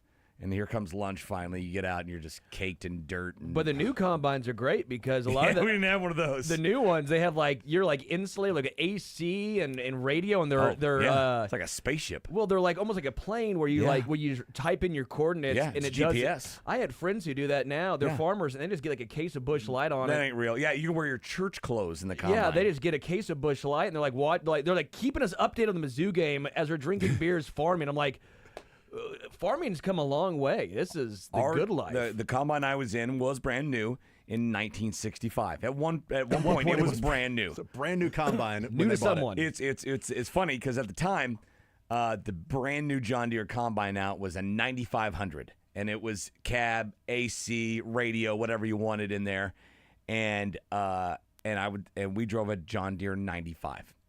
Just 95. No 2 zeros after it. So they're like, hey, what are you guys running over there? We got 95. Oh, that's nice, right? I'm like, nope, it's just 95. It is the first model of Combine with a cab. The 90s or whatever did not have a cab. This one did have a cab, but no AC and no radio. So we wore these masks. It was like COVID times. We wore these big old surgical masks and your shades, because it would blow just hot air, just dirty dirt, hot air on you all day. And you get out, you'd just be caked in dirt. You take your shades off, and your eyes would be clean. the raccoon, the anti-raccoon. Back in the day, my dad would tell everybody he drove a Vet, but it was a Chevette. Yes. So a little bit like that. You know, we got Very that 95. similar. We got There's a 95. some similarities, some differences, but similarities Got too. that 95 Combine. That's a nice one. Well, it's a little bit 95. I got the Vet parked out back. Oh, really? You got a Vet now? Yeah. It doesn't fit many people. It's Chevette, but that's fine. The cool part is that, you know, it sits so low to the ground that you can actually see the street as you're driving, because the bottom part of the passenger side where your feet are was rusted out. So you can actually see you could do a little Flintstone action in that thing. Yeah, speed bumps were dangerous in that regard. Yeah, you can actually, like the passenger side brake. You know, you pound on that when you're actually touching the you don't want to do that one. You lose a leg or a foot. We got a $25 bonus at the end of the summer if you didn't slug the Combine. Basically, just punch it. No, if you didn't just get it all tied up with a bunch of dirt and wheat and everything. If you're cutting too low on the wheat, there's too much in there. If you're going too fast, all that stuff. I never got my bonus. I never there every year. You were stuck at some point and had to call someone. Yeah, it's the first day. Yes, just went ahead and knocked it out. Got it right out. Don't have to worry about later on in the summer getting that bonus. I just got out of the way. The first I day. hate when my mower will get tied up sometimes, and I'll have to turn it off, turn it over. I hate that. I can't imagine that. How tall do you let your grass go if you get your lawnmower? lawnmower? Or how short do you cut it is probably the question. The second one there. Well, then you're just burning it. That's bad for the grass. Is it? Well, I think the first cut you can cut pretty low. I mean, I think you're gonna scalp it. Mick's from Caldwell. He knows how to grow grass. Okay. If you're aerating it or reseeding it, and right. scalping it to begin the You must the know season we is have fine. this stupid. If you guys had it, this ivy that takes off, right? Okay, And so there's an area of my yard where it's down in the grass, and I will go, and sometimes it gets tied up okay. in the blade. Sure. And that is why Sterling. You Well, off I'm your making soapbox sure that now. you're going to have good lawn care. I'm 48 almost. I've Yeah, it's mowed one of the lawns things he for a cares long about most time. in his life Yes, is the lawn care that's now. it. Once Nothing your else. kids are in high I school, feel you're like what are he you doing? has the that lawn, look at that baseball thing. stripes. He has the. I'm past that. I'm like, I've timed it before, and like it takes too much longer. It That's takes a my few minutes pride and longer. joy out there, right there. Oh, your kid playing on the lawn? No, the the lawn. lawn. It's my pride and joy right there. That lawn. Look at feeds that it. thing. Look at that thing. I have found myself that, before little man was old enough to really go out and mess up the backyard along with now Juliet, I had a lot more care about what the backyard looked like with the grass. But now it feels like it's just a waste of time with how much they play and run around back there. And like it's just, I'll wait till they're old enough to where they don't do it anymore. There'll be a time when they're not wanting to play in the backyard, and I'll worry about the grass then. Right now, I don't know, whatever. I'll do the we'll treatments. have to resod the whole thing I eventually. do the treatments every year, the 4 or 5, whatever. I go to grass pad, make sure I get everything. I do it on High on time, and grass. it still doesn't matter. Get It high on doesn't grass, matter, man. Still No, get the it- dandelions and stuff. Yeah, it really doesn't matter at all. Did it matter on Saturday?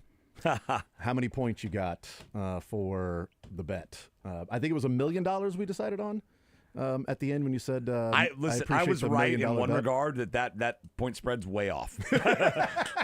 You did get that right. I was right. You did get that that point one right. spread's way off, You fellas. did get that one right. That was one of those to where sometimes early in a game you have a good feeling. I've said this now twice about Mizzou. The home game against A&M early on. Looked at my son. I'm like, this is going to be a rough one. They're going to have to turn. Saturday night against Arkansas, said they better pick things up, or They they're were going to up be by losing. 7 at halftime. Yeah, but early on again, they had an opportunity to pull away from Arkansas early, and they just kept them in the game. That one with KU and Oklahoma State, I'm like, oh, this is going to get ugly. They were only Oh, down this one- 29.5. Only 29.5. That's it. Kept it inside of 30. Yeah. And I always try to gauge the middle 10, right? Last 5 of the first 5 of the second. Because a lot of times, I mean, those first 5 minutes, you see it all the time. Teams run out to a 13-2 lead, and then 8 minutes later, it's a tie game at 25. I mean, that happens all the time. So I wasn't all down in the dumps, but then by about mid first half, I'm okay. This is we're gonna be leaving soon. About 10 minutes to go in the first half. When did you feel like you were in trouble? It was about 19 minutes and 50 seconds left. You were the cooler. I forgot about that. You were the. I wore my cooler boots too. I have these sweet Oklahoma State, just obscene Pistol Pete boots. They're nice, and every time I wear What them, size? they lose 12s. They lose every time I wear them. I'll get some large socks and borrow them. But I sometime. appreciate you keep You got trying. small feet. Size 10. I appreciate you still trying, though. You Well, know what I mean? don't. I don't believe in that BS anymore. I don't believe in any. Oh, I got to sit in the right seat and all that stuff. Right. Because I remember back. I'm like, well, I've had these thoughts, good and bad, 4 games, and I've had good and bad results. It doesn't matter. So it's liberating to be like, it doesn't matter if I'm, what direction my hat is sitting on my head, or if I'm looking ahead or whatever. It doesn't matter. I've watched the Chiefs. We're all just in killing time until we die. I've watched the Chiefs in the Super Bowl Eat Arby's. down in my basement with my family twice. 2 Super Bowls I've watched You're down so there. dumb. It doesn't matter. There was the Tampa Bay Super Bowl in this year. So, So that was it. So never again will we watch it down in the basement with just the 4 of us enjoying. Like, let's watch the Super Bowl just with us. Little Mitch, she was sick. She had the flu, so we couldn't really go anywhere anyway. But yeah, Tampa and this one. So you never again. We won't be going to Super Bowl parties. I or the would game. just fill in that basement. Never go down there again. Just take it out. I do like It's the only thing. superstitions, but also it makes you like when you step back and think, you're like, how self-centered do you have to be that you think that is the difference between 53 players who have gone all off season long training for this moment, that where someone sits determines if they win or lose. But then also, every superstition ever has failed, right? Nobody wins every game. Unless you're a Harlem Globetrotter and you wear a socks a certain way and you've won every game ever over the Well, Washington Generals. they haven't every single time. Yeah, they did drop one, They didn't got they? like 1 or 2. Yeah. So every superstition has failed. What's your excuse then? Oh, I just got to find a new one. It ran out. Whatever. Shut up. Shut up.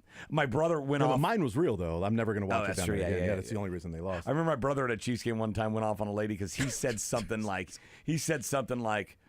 oh, yeah, Chiefs got this in the bag or something like that. Don't do that. You're going to jinx it. He goes, what about the 70,000 other people here? What are they saying and thinking? Are you sure they're not? Is it just me? Is it just me, lady? Are you going to check? Maybe you should leave right now and go check and see what everybody else is saying and get back to me. Although the Generals actually have lost more than 16,000 times in their combined history, They're but they did really win. bad at superstitions. But they did win a total of 3 to 6 games. See, that's the thing. They just there's found some- 16,000 different ways to not beat the Globetrotters. Is all Right, they were yeah. doing. You know, They actually created a light bulb apparently, and a win. That's They what were able to do. stopped the organization in 2015. Yeah. If those that were in the know. The I played for the Generals in a game in 09, God, so I maybe know- that was the demise. I never started knew down that, with it. and I'm so jealous that we found that out on Friday. What? That you had played for the right? And that when we first found, we didn't know that This you played past for the Friday? Yes, I never know that you played for the Generals against the Globetrotters. I brought it up last Friday too. off the air though. Time It was out. like off the air. Globetrotters came back in 2017. They just took a little hiatus, apparently. Yeah, I played at. Did you say the at Globetrotters T-Mobile. aren't going on anymore? No, the Generals, the Washington Generals took a. Okay, you said Globetrotters. Sorry, the Generals took a hiatus in 2015. Yeah, then they started playing banana ball. The Globetrotters Yeah, they did. did, basically, That yeah. was crazy. Wait, That's Kenny what that Smith was. is a GM? Wow. The Kenny the Jet Smith Wow. is the GM. Fun fact for you. It is of the It Generals. is a really Learned that. really fun fact for us. But yeah, you brought that up like off the air or something like that. I couldn't believe that that happened. Although I will say, saying things, if you're at a baseball game covering the game and somebody says, "Boy, this game's moving pretty quickly," that does immediately slow the game down. Then it will be like extra innings and it'll You're be like so a 5-hour immature, game. Jason. You That gotta- is true. Fights have been started over less in the in the media room. Yep, by dummies. Over those By things. dummies. So KU looked like they were having fun playing again. They had fun out there on the court with each other. Has Bill Self ever done that before? Like, we're 1-0. Did you hear afterward? Yeah, He's like, we're right. 1-0. We started a new Their season. season stats, their averages are what's on this paper right here. I'm like, that is. I at least never publicly ever heard him do something like that. Kind of a high school type deal, right? I It think feels he's like. been, I mean, he's been searching, right? Like he's Yeah. been trying to find different ways. The Mike to, Matheny. Mike Matheny used to do that. And let's not kid ourselves that a blowout win over Oklahoma State. Oh, everything's fixed. I don't know. You thought it was going to be a closer game Yeah, I on did. Friday, so I don't know that we can then dismiss the fact that they won by 72. What was the final? I can't remember. It's under 40, right? They kept it was under 32. 40. 32-point game. Yeah. Yeah, they were still they were 96, still 64. they were still under on the aggregate that week because they got BYU, blown out by yeah. more than that They didn't to even- BYU. So Okay. yes, Yeah. no, that is not a fix. Yes, I did. I think that's more on Oklahoma State that they couldn't cover the 14.5. And also with the new poll coming out, Kansas did fall out of the top 25. Yeah, for the first time in 80 weeks. I think they 80? had did the- you have 80, Kansas out of 81? your top 25? Yes, I did not have them in the top 25. Where did you have Missouri? 13. They came in at 14. Okay. So there you go. Mine's pretty close to the big boy one now. I think everybody in we have all the same 25, and the main one in mine just some discrepancies. Really? Some But 1 through nuances. 25, like your 1 through 25 are Same. the same that are ranked? Interesting. And then like the have you had BYU ranked in a while? Because BYU's in there at 25. nope, I got them at 23 Okay. So or they- 24, Yeah, they came in right at 25 and then with the last week. and or then so that same they deal. were- I debuted St. Mary's Yeah. as well. Jump back in. Arizona, I have 25. I had 25 last week, and I'm like, I could drop them, but everybody else has them ranked. They're so high in the net rankings, and Ken Palm, I'm like, all right, they went 1-on-1 last week, but I'll keep it 25, put BYU ahead of them because BYU beat them, and yeah. Marquette's an interesting one because they're 2-4 of the last couple Yes. of weeks, and they're fallen. They're now at 21. Marquette is, but they've had some tough. And Mississippi defeats. State's just barely hanging Yep. on. And by the way, one of the stories of the basketball season is, St. John's is now number 7. They were in the top 10. They were number 10 when they dismantled UConn, and Rick Pitino, 15-2 in the Big East, and just. What happened to UConn? Like Hurley Well, is. I mean, I would say maybe their coach turned into a. They also, I mean, the NBA, they lost players. no, I get that, but like the egocentric of Dan Hurley has gotten ridiculous. Like it just. I think it's maybe always been there. He's just showing it a lot more now. I've heard so many stories about that family. Their dad was a maniac coach because he was at what was the high school? St. Peter's in New York, basically, and yeah. You see it. By the I way, mean, the 2 losses in the Big East for St. John's, a 2-point loss at Villanova and a 1-point loss at Creighton. Are there 2 losses? Creighton, sorry. I And guess their other losses on the season are a 1-point loss to Baylor and a 3-point loss on the road at Georgia. it's like almost every single game or every other game you're seeing Dan Hurley just act like a clown on the side, like talking smack to like Creighton fan, like, dog, you're unranked. St. John's has 4 losses by a combined 7 points. He told that They're 24-4. Their 4 he losses told are that- 7 total points. he told that referee once, "I'm the best coach in the game. You don't turn your back you on don't me." turn your back on me. I'm Yeah, the best like, bleeping coach in the game. Just the ego is. Yeah. If you're the best bleeping coach, you'd probably be ranked even with all the. This is the first time in 4 years Kansas has not been ranked. First time in 4 years. It What took was it, UConn 81 what? weeks, something like that. I'm just like, Well, they've been in and out a couple times. that's my this- point. this year. Like UConn, I just don't understand the. You guys are missing ego the of story. Dan Hurley. Is that not Dan Hurley's ego? It's that Rick Pitino continues to be one of the best coaches in America. Well, honestly, remember I had that conversation? Was this last year where he said, "Is Dan Hurley now the best coach in college basketball?" Yeah, it was who would you start your program with, Dan Hurley or Bill Self? And I said Bill Self, and people yelled at me and said I was dumb and stupid and that it should be Dan Hurley. It was obvious it was Dan Hurley. I don't remember who I It was went Bill with, Self. but it was a legitimate conversation. Gonna Like guess it you was went with a Dan Hurley since I was on an island. in I that don't And now see how neither- it's now not it's Bill Dennis- Self by like a landslide. well, I no, mean, it's he's- Dennis Gates. Is it? Okay. Clear, I was taking a drink. You don't do that when somebody's taking a drink there, Spit guy. take. Come on, man. I got to clean up the studio after that. Clearly. Ridiculous, man. Hey, but you know what? I see one of those 3 teams ranked. Just saying. Yes. If you're a 3-year-old, if you were born like a few years ago, then yes, it'd be, Gates and Hurley over Self. Couldn't be 3 years ago. If you're a 6-month-old. If you are 6 months or less, it might be Dennis Gates. Could be. But that is. I think you're right. He's like really reaching. Self is to find something because he's never had this many losses in a regular season. They've never got the double-digit losses in a regular season. They're not there yet. I think they will get there. Yeah, they're. But maybe that's it. one Like away. that's the humbling thing they need. Like you started at number 1. I mean, you were number 1 in December. When was that Mizzou game? Because that's They were still what number bumped 1. him. I know, but what was that? Mid-December? 17th, 12. I was there. I couldn't 12, tell you. Barely. A little over Beers were 2 flowing. months removed from being number 1, and now you're out of the top 25. That's a free fall. Yeah. That was the. Them and UConn. It was December UConn 8th, was like I top said. 5, I'd December 8th. assume. December 8th. Nailed it. So 2.5 months. No, I'm bringing up Rick Pitino again because 2 years ago I tried to say if you want to get your program back to winning, hire the guy that's at Iona right now. That's taken Iona to the tournament 2 out of 3 years, and that's an Iona team that won 8 games the previous 3 years combined, and now won almost 30 games in his 3rd year. Well, we can maybe be hire honest, one of the, though. Maybe hire one of the greatest coaches that's ever lived. That's It's not all about coaching with him. That's not the. If we're Cool. being transparent, we know exactly why he had to bounce around too. Well, we know why he got fired at Louisville, and we know why people didn't. He got fired at Louisville ultimately because of the Adidas scandal. Sure. Because of he didn't get fired because of Katina Powell or whatever took place at the dorm. He didn't get fired for being extorted. Like we joke about him on the stand of saying 15 seconds, but that was an extortion case. He was testifying because he was being extorted for millions of dollars. By the way, that lady went to jail for 4 years. Sure. So he was now. You can say victim or not, victim of extortion. He was also cheating on his wife, so there's that part of it. There's the moral side of it. But he didn't get fired for that or what happened in the dorm room. He got fired because the Adidas thing came down and they said, okay, enough is enough. But at this point, it's been too much. But that's my point, though.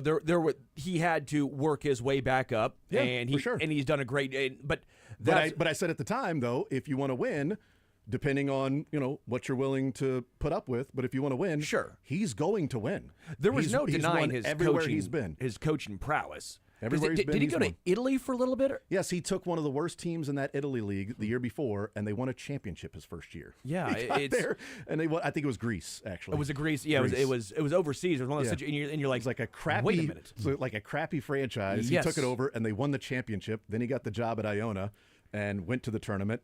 Then missed the tournament. Then went to the tournament. Now he's at St. John's. Won 20 games last year. How long does he and now stay he's at St. 24-4. He's a New York guy. You think St. John's is going I to be? think St. how? John's- 'Cause And he's, he's 80. I think St. He's John's might be old. his last spot. If he's doing this with St. John's, if he's able to get his players playing the defense that they're playing, which is typically his calling card, he's 72. Yeah, if he's doing this, I think 72. I think St. John's is probably his last spot. And he's come out. He's the one that came out and said, "I'm no longer recruiting high school guys." Right?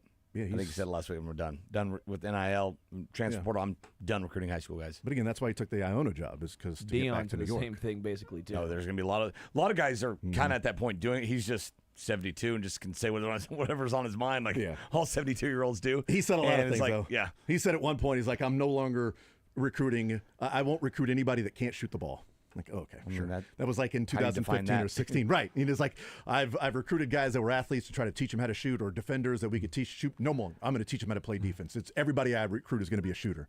I don't think that's true. I don't think literally everybody you recruit. I don't think you're recruiting a 6'10" guy because he can knock down threes, Rick. But that's fine, you know. But I mean, when you say that, you can always Patinoism. Define it as he's hitting 68% from inside 5 feet. He's a shooter, right? He's a shooter, yeah. But he was talking about like behind the arc, right? But maybe he won't recruit high school kids. We'll find out. I think there's got to be some sort of a mix. But again, everybody's sort of building the plane on the fly. Everybody's trying to figure this. I mean, Bill Self is trying to figure this thing out on the fly. What's Kelvin Sampson done to where he's sustained success over these last few years? They while have the getting longest run in transfers coming in. You know, they have the longest run in the poll. poll. They're 102 weeks now. Yeah. So I mean, he's got different transfers that have come in the last 3 years. I mean, L.J. Cryer goes from Baylor to Houston. I mean, was on the bench of a national championship team, but he's played at the bigger levels, and then he transfers to Houston, and now he's their best player. Like, that's worked out. So what are some teams doing that the process is not working right now the last couple of years for Bill Self? And is that where you sort of go back to the drawing board, look in the mirror, and say, either I adjust the process or I go to Stillwater? I mean, just take that Oklahoma State job. That might be open in every year or so. That was coincidental, right? Just total coincidence. It came out the day before. It came out an hour or two before he had a press conference on Friday, and then they play Oklahoma State at home. That was all coincidental that story Well, it's Barry came out? Trammell, and Barry, he's been writing for the Oklahoma and the Tulsa World. I think he has his own thing now for decades and decades. So. Oh yeah, no. I'm not saying that he sat on it. I don't think this was Barry Trammell had been doing his reporting since they hired Stephen Lutz, and he finally got another source to go to pub. I think he was tipped off by a source or two this week and wrote the story. I think it was Bill Self will always listen to Oklahoma State every time they have an opening, and often will help them out, I'm sure, as like a consultant because he loves the school. He's like, hire the Stephen Lutz guy. You nailed it, guys. And then, so I think that's the base of the story, and then it maybe got sensationalized a little bit. Like, oh, he was holed up. He was close. We were talking about it earlier, like, what side did it come from? Barry Trammell's source that randomly, before they play Kansas, that, oh, hey, by the way, Bill Self was really interested. Either it was Oklahoma State side going, hey, fans, don't worry, this wasn't the guy we wanted either. We almost got Bill Self, which is really tough to then, kind of take him out at the knees in the middle of his first season. They've known each other for a long time, too.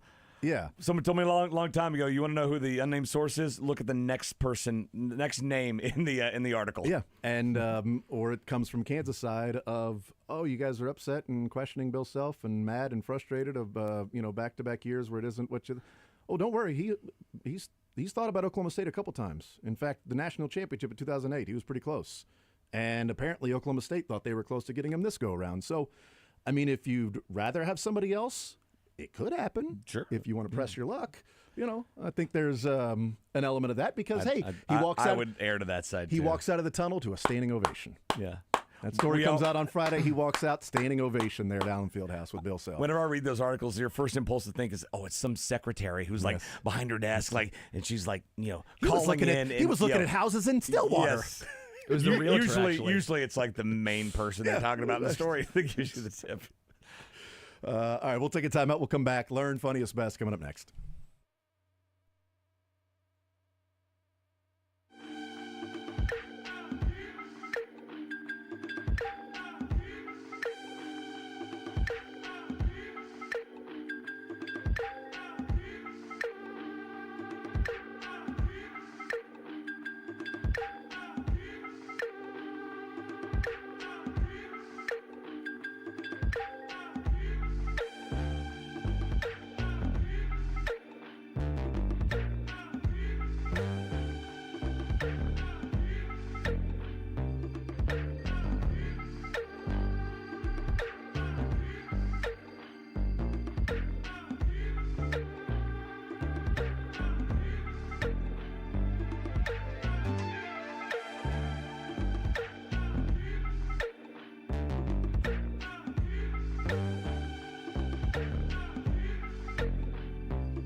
All right, we continue right here on Sports Radio 810 WHB. Jason Anderson with you, Sterling Holmes, Mick Schaefer, Dylan Michaels, heading up until 2 o'clock.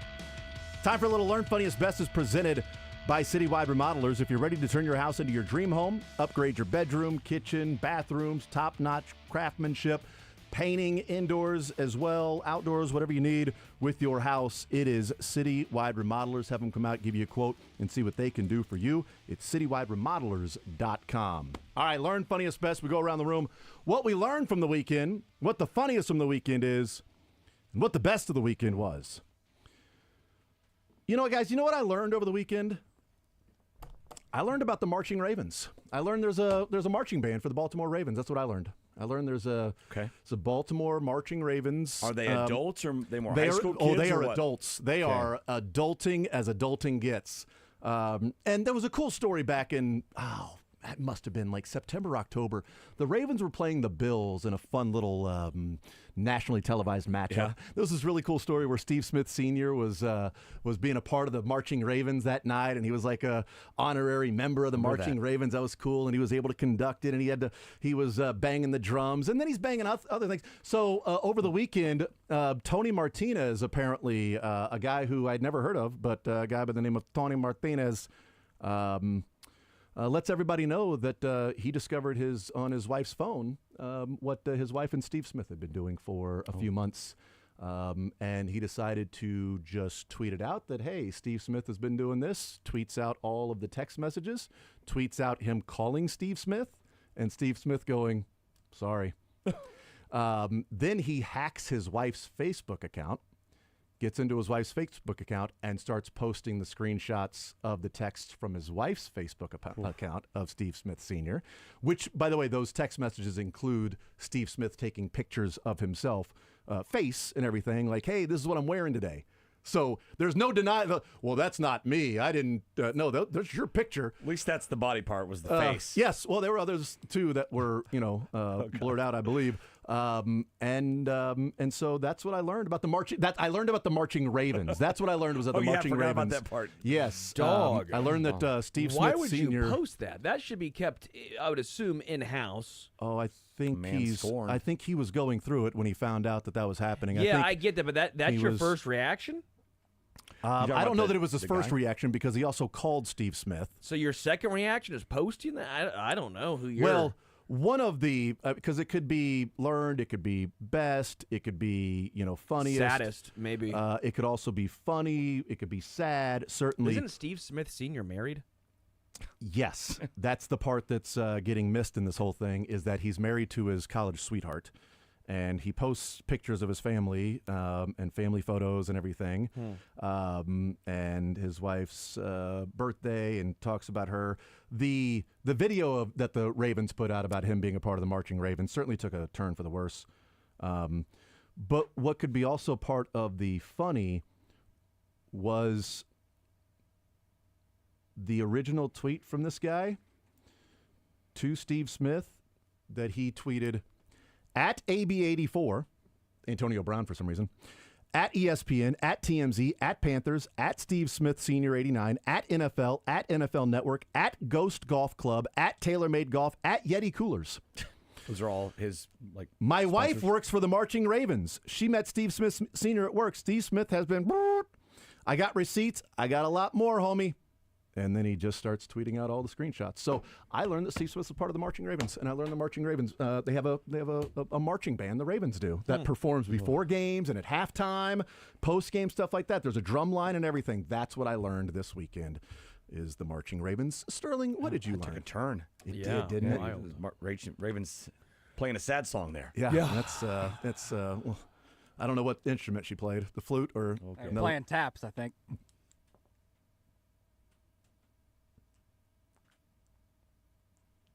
Sterling, what did you learn over the weekend? I learned Besides the Marching Ravens. that the 16th Amendment to the U.S. Constitution, which permitted a federal income tax, went into effect today in 1913. Oh, I thought you meant like, So wow. did I. Whole time I've been paying into the government income tax and it hasn't even been I've been lied to. The government would never lie to me. So I feel bamboozled and hoodwinked. February 24th, 1913 is we should have the flag at half-mast or something because that right? Yeah. You don't taxes you suck. don't feel like you have representation? No, taxes suck, dog. And today in 1913 should have been a sad day. Yeah. Agreed. Yeah, that's true. Should have been. So that's what I learned is February 24th is kind of depressing, quite frankly. Mm-hmm. And the Great Depression followed after that. So, there was nothing that caused I that. wish I was. I have no I wish idea I when lived it- in the 1800s then. Really? Wouldn't have had to pay taxes. 1912 that'd or be earlier, cool. quite Yeah, frankly. right, yeah. Bid it in 1912 would have been good. Yeah. Roads probably weren't quite as good, but still. No, travel They were wasn't there- as cool. They were Yeah. doing Wasn't as cobblestone nice. still, and That's right. Running water not as easily available. Hey, Mick, what'd you learn over the weekend? I'm Sterling. So I learned that the tiny Pittsburgh suburb, 5,000 people of Donora, Pennsylvania. Mm-hmm.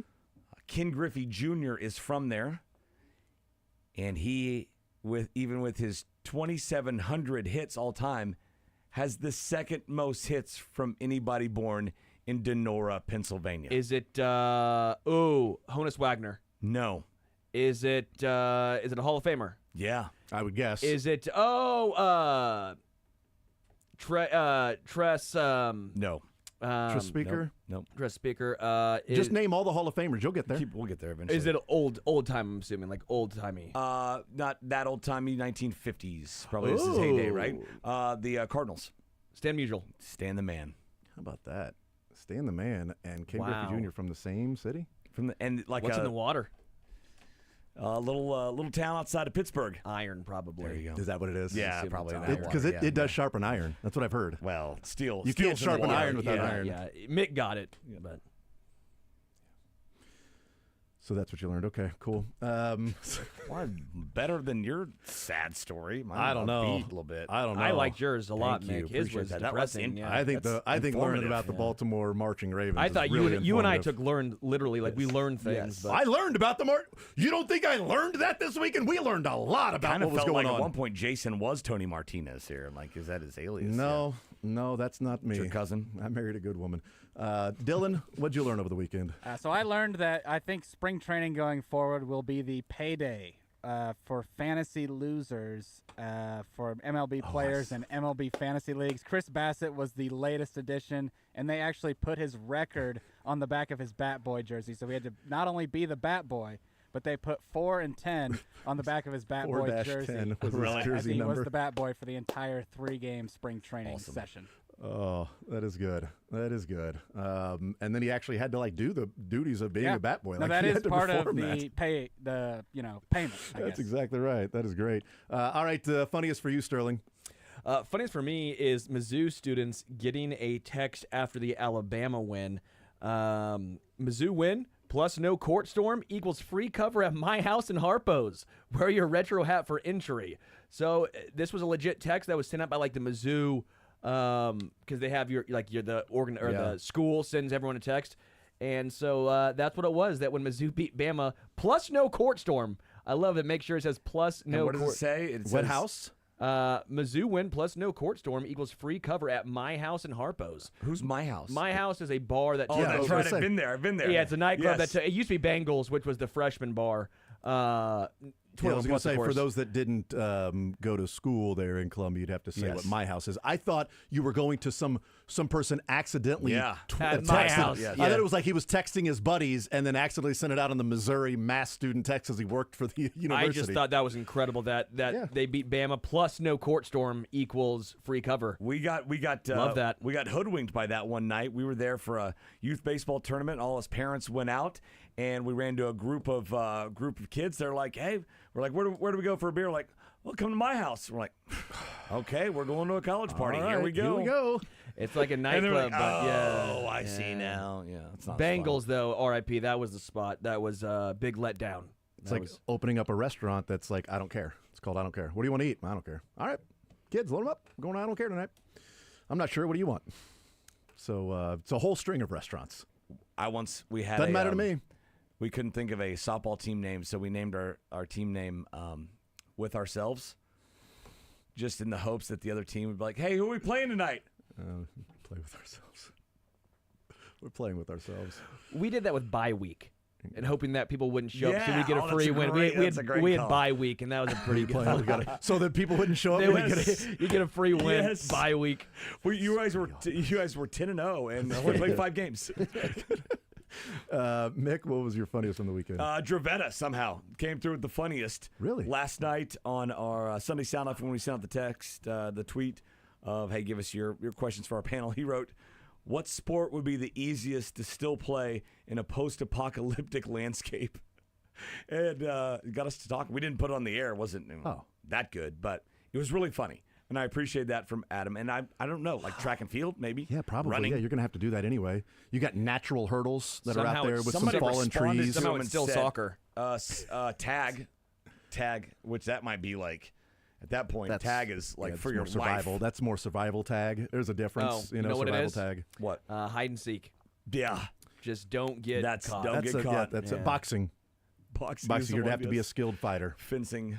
Yeah, that's actually climbing fences to be able to survive. What is it? The as well. biathlon where you like everything. climb mountains and then shoot? Oh, skiing and Skiing and yeah. shooting. Exactly Cross right. country skiing and shooting. You That gotta might be swim, it. ride a Biathlon. bike, run a marathon, shoot, and then All ski. To Well, I don't know about survive. swimming because we saw what happened in the, in France for the Olympics with that water. Yeah. So I don't know if Yep, all you right. want to. Talking about post-apocalyptic though, so Yeah. it's not really You- Olympics well, you thing. think And there's the other water's bodies gonna of be clean. water. Yeah, there's a lot there's of other things bodies of water. because the post-apocalyptic could be like flooding and stuff, so you might have to water's swim. probably not good water. get You're probably away. get sick or something. Yeah, that's what it is. It's the steel. Dylan, what was your funniest from the weekend? So I just sent the link into the group chat because Adrian Wojnarowski, and I know you guys maybe want to get in on the bidding here. Wojbomb. He is selling off some of his memorabilia throughout his time at ESPN, including the top bidding item, the iPhone that he used to break the NBA suspending the season during COVID, which is currently sitting at $750 for the highest bid. I hope I don't get beat on that one because it's really something I want. You're allowed to sell your credentials. There's a and lot stuff? of credentials, phones, ESPN ID badge. ID badges. Dinner with Woj. $350. Somebody's paying $350 for Woj's ESPN ID badge. Yes. I'm not surprised. I would have figured it would have been higher because there's just idiots out there with money. Hold on. iPhone used for farewell tweet. Yeah. With final NBA draft. You can iPhone pick your used- funniest of these, But, but they're like, all great. I don't. Do you get to keep the text from Woj? Because that might come with some value. That's what I'm wondering is if like the phone is completely yeah. like cleared out except for the One text, text. exchange or the tweet. Yeah. One tweet, one text. Whatever. I guess it would be pretty funny to have his ESPN ID badge just hang up Woj's. Yeah, that would yeah. Like I get that's kind of funny. For $350? I Or mean, it was just given to you? I've spent well given to me, but I've spent I've probably spent a dumber $350 before my life. I don't know. This would be way up there. Not for anyone. A I'm lot saying of not phones. for How you, many for phones anybody. did this guy have? What's you have really different tough is upgrades like with the the really iPhones that come out every year. You get a new one. the items that I want to bid on. They don't have a think he's got price. enough money for that. Like dinner with Woj. I can't. there's Oh, no- that's the one you would bid on? Yeah. Or the video call with Woj. Oh, yeah, I just want to that'd be learn cool. a lot of insider secrets, things like that. How to become the. Hey, so same like, adventure. remember when you broke the COVID season? That was pretty cool, right? That was pretty cool. Remember that? You Yeah. remember that? Yeah, that was awesome. All right, my funniest from the weekend is it comes from it was going to be my learned until I learned about the marching Ravens, and J.J. Watt might be playing for the Bengals this year, so it was my learned and also my funniest. So J.J. Watt is a minority owner of Burnley Football Club in the EFL. They were relegated a couple of years ago. James Trafford is the goalkeeper, and he's a Cincinnati Bengals fan. And he tweeted or texted J.J. Watt in mid-December, said, "Hey, man, any chance you want to come out of retirement and play for my Bengals?"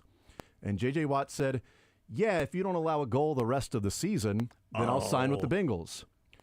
13 games later, Attaboy. 13 straight clean sheets for James Trafford, the That's a serious goalkeeper. fan right there. And J.J. Watt posted on Saturday pictures of houses around Cincinnati on Twitter and said, "Didn't think we'd make it this far." ... So as the season ended, 12 more to go. He needs 12 more clean sheets for him Well, he's to in the first half. He's halfway right, through. 13 straight. Like 13 straight. It's like one or two. It's like, oh, cool, man. 13 straight clean sheets. And J.J. Watt tweeted out on Saturday, Well, looking at these different houses around Cincinnati, there's one listed for $4 million. It's a great view of Cool downtown. house too. I saw that one. Yeah, so it's pretty cool. Didn't think we'd make it this far. So It's JJ funny, Watt might be coming back. What motivates certain athletes? Right? Exactly. He gets to return for the Bengals. Like, I don't know. Maybe just give that money that you would spend on that to the Bengals that they could sign T. Higgins. Best, we start with you, Mick. Best for you? Yeah. So my buddy I went to the Oklahoma State KU game with, he's an Oklahoma State fan, but he has KU season tickets. Like me, his wife went there. And so he went behind my back and got a Bill Self shirt that my brother made of vintage Oklahoma State jersey, Self jersey, and he wore it to the game. I'm like, you couldn't make two to my brother, and I could have had one. Talking everywhere. Everybody loved it. O State fans and KU fans loved it. Greg Gurley even took a pic and sent it to been perfect Self. for you. So it's on Bill Self's phone, and in several years, he'll probably, when he does his auction, he'll be like, this is the phone that had the vintage Oklahoma State Bill Self T-shirt on it. What's the starting bid? $350? No, it's way higher than that. Way higher. That's the starting bid just for the jersey, or to wear the Is jersey. the one picture time. on it? No, the picture's not on it. It's just the phone that he received. That'd have been it on. perfect for you. OK State fan, KU grad. How about you combine those two, My man? friend ordered it. My brother made it. I somehow was not involved. Boy, they do not like you at No, all. they That's don't. what my learn from the weekend is that Mick's friend and Strange brother for my family, do not yeah. like him. Best, not Mick. Dylan, best for you. So the best for me was the Detroit pro and college teams over the weekend. The Twitter personality and writer Andy Isaac, he's got some health concerns, issues going on.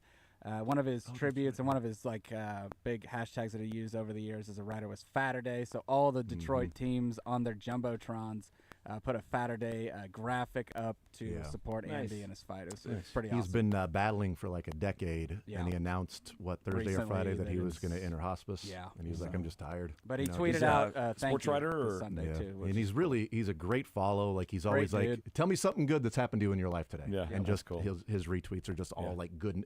One of those random small abyss in the desert of of good news and things, and it's unfortunate, but cancer is the worst.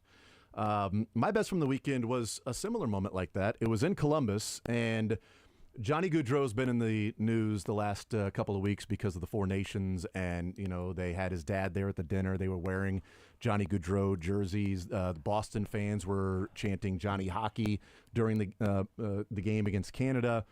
Well, Chicago was playing in Columbus at Nationwide Arena, and Johnny Gaudreau, who passed away in August of last year, was out riding his bicycle, was struck by a car. He and his brother, they both passed the night before his sister's wedding. Unfortunately, that's what they were there for.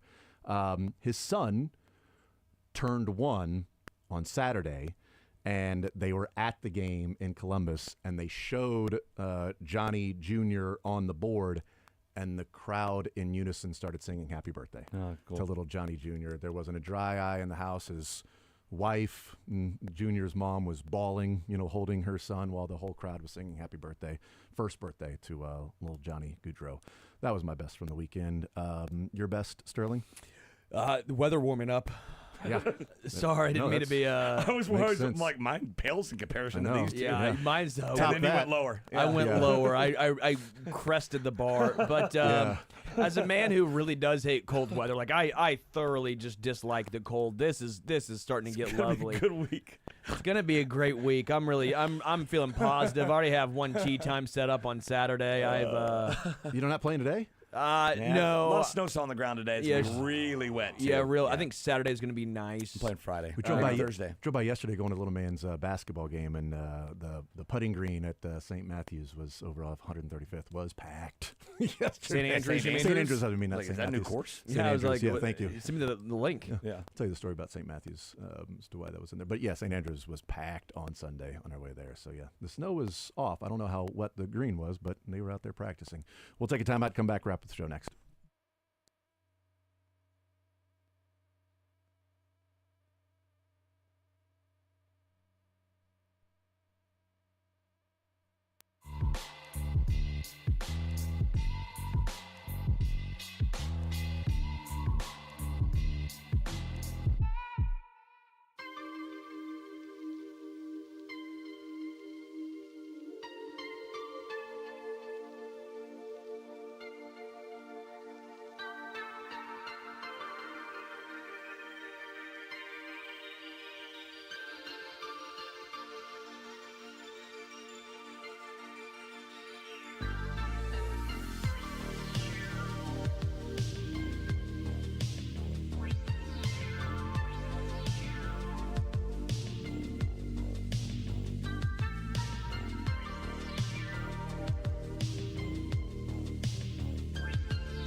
All right, wrapping up the show. Looking forward to waking up tomorrow morning right as KU's game ends tonight against Colorado. And It'll carry into Tuesday. You think St. John tomorrow will be first on right after the game's over? 6 o'clock. It'll be Haney and Gurley will hand off right to St. John. Could be. It's going to be odd tonight. 10 o'clock tip. What are we doing? What are we doing in life? What are we doing? What are we doing? Unbelievable, man. Unbelievable. Living. L-I-V-I-N, baby. Probably what we are. Hey, coming up tonight at 8 o'clock, Easton's going to be on there with a little local pregame for KU, heading into handing it off to Brian and Greg for the network pregame there in Colorado. Thank you, Mick. I appreciate you hanging out today, man. Anytime. Well, some of the time. Yes. Yeah. Also, it wasn't an abyss. I was thinking oasis.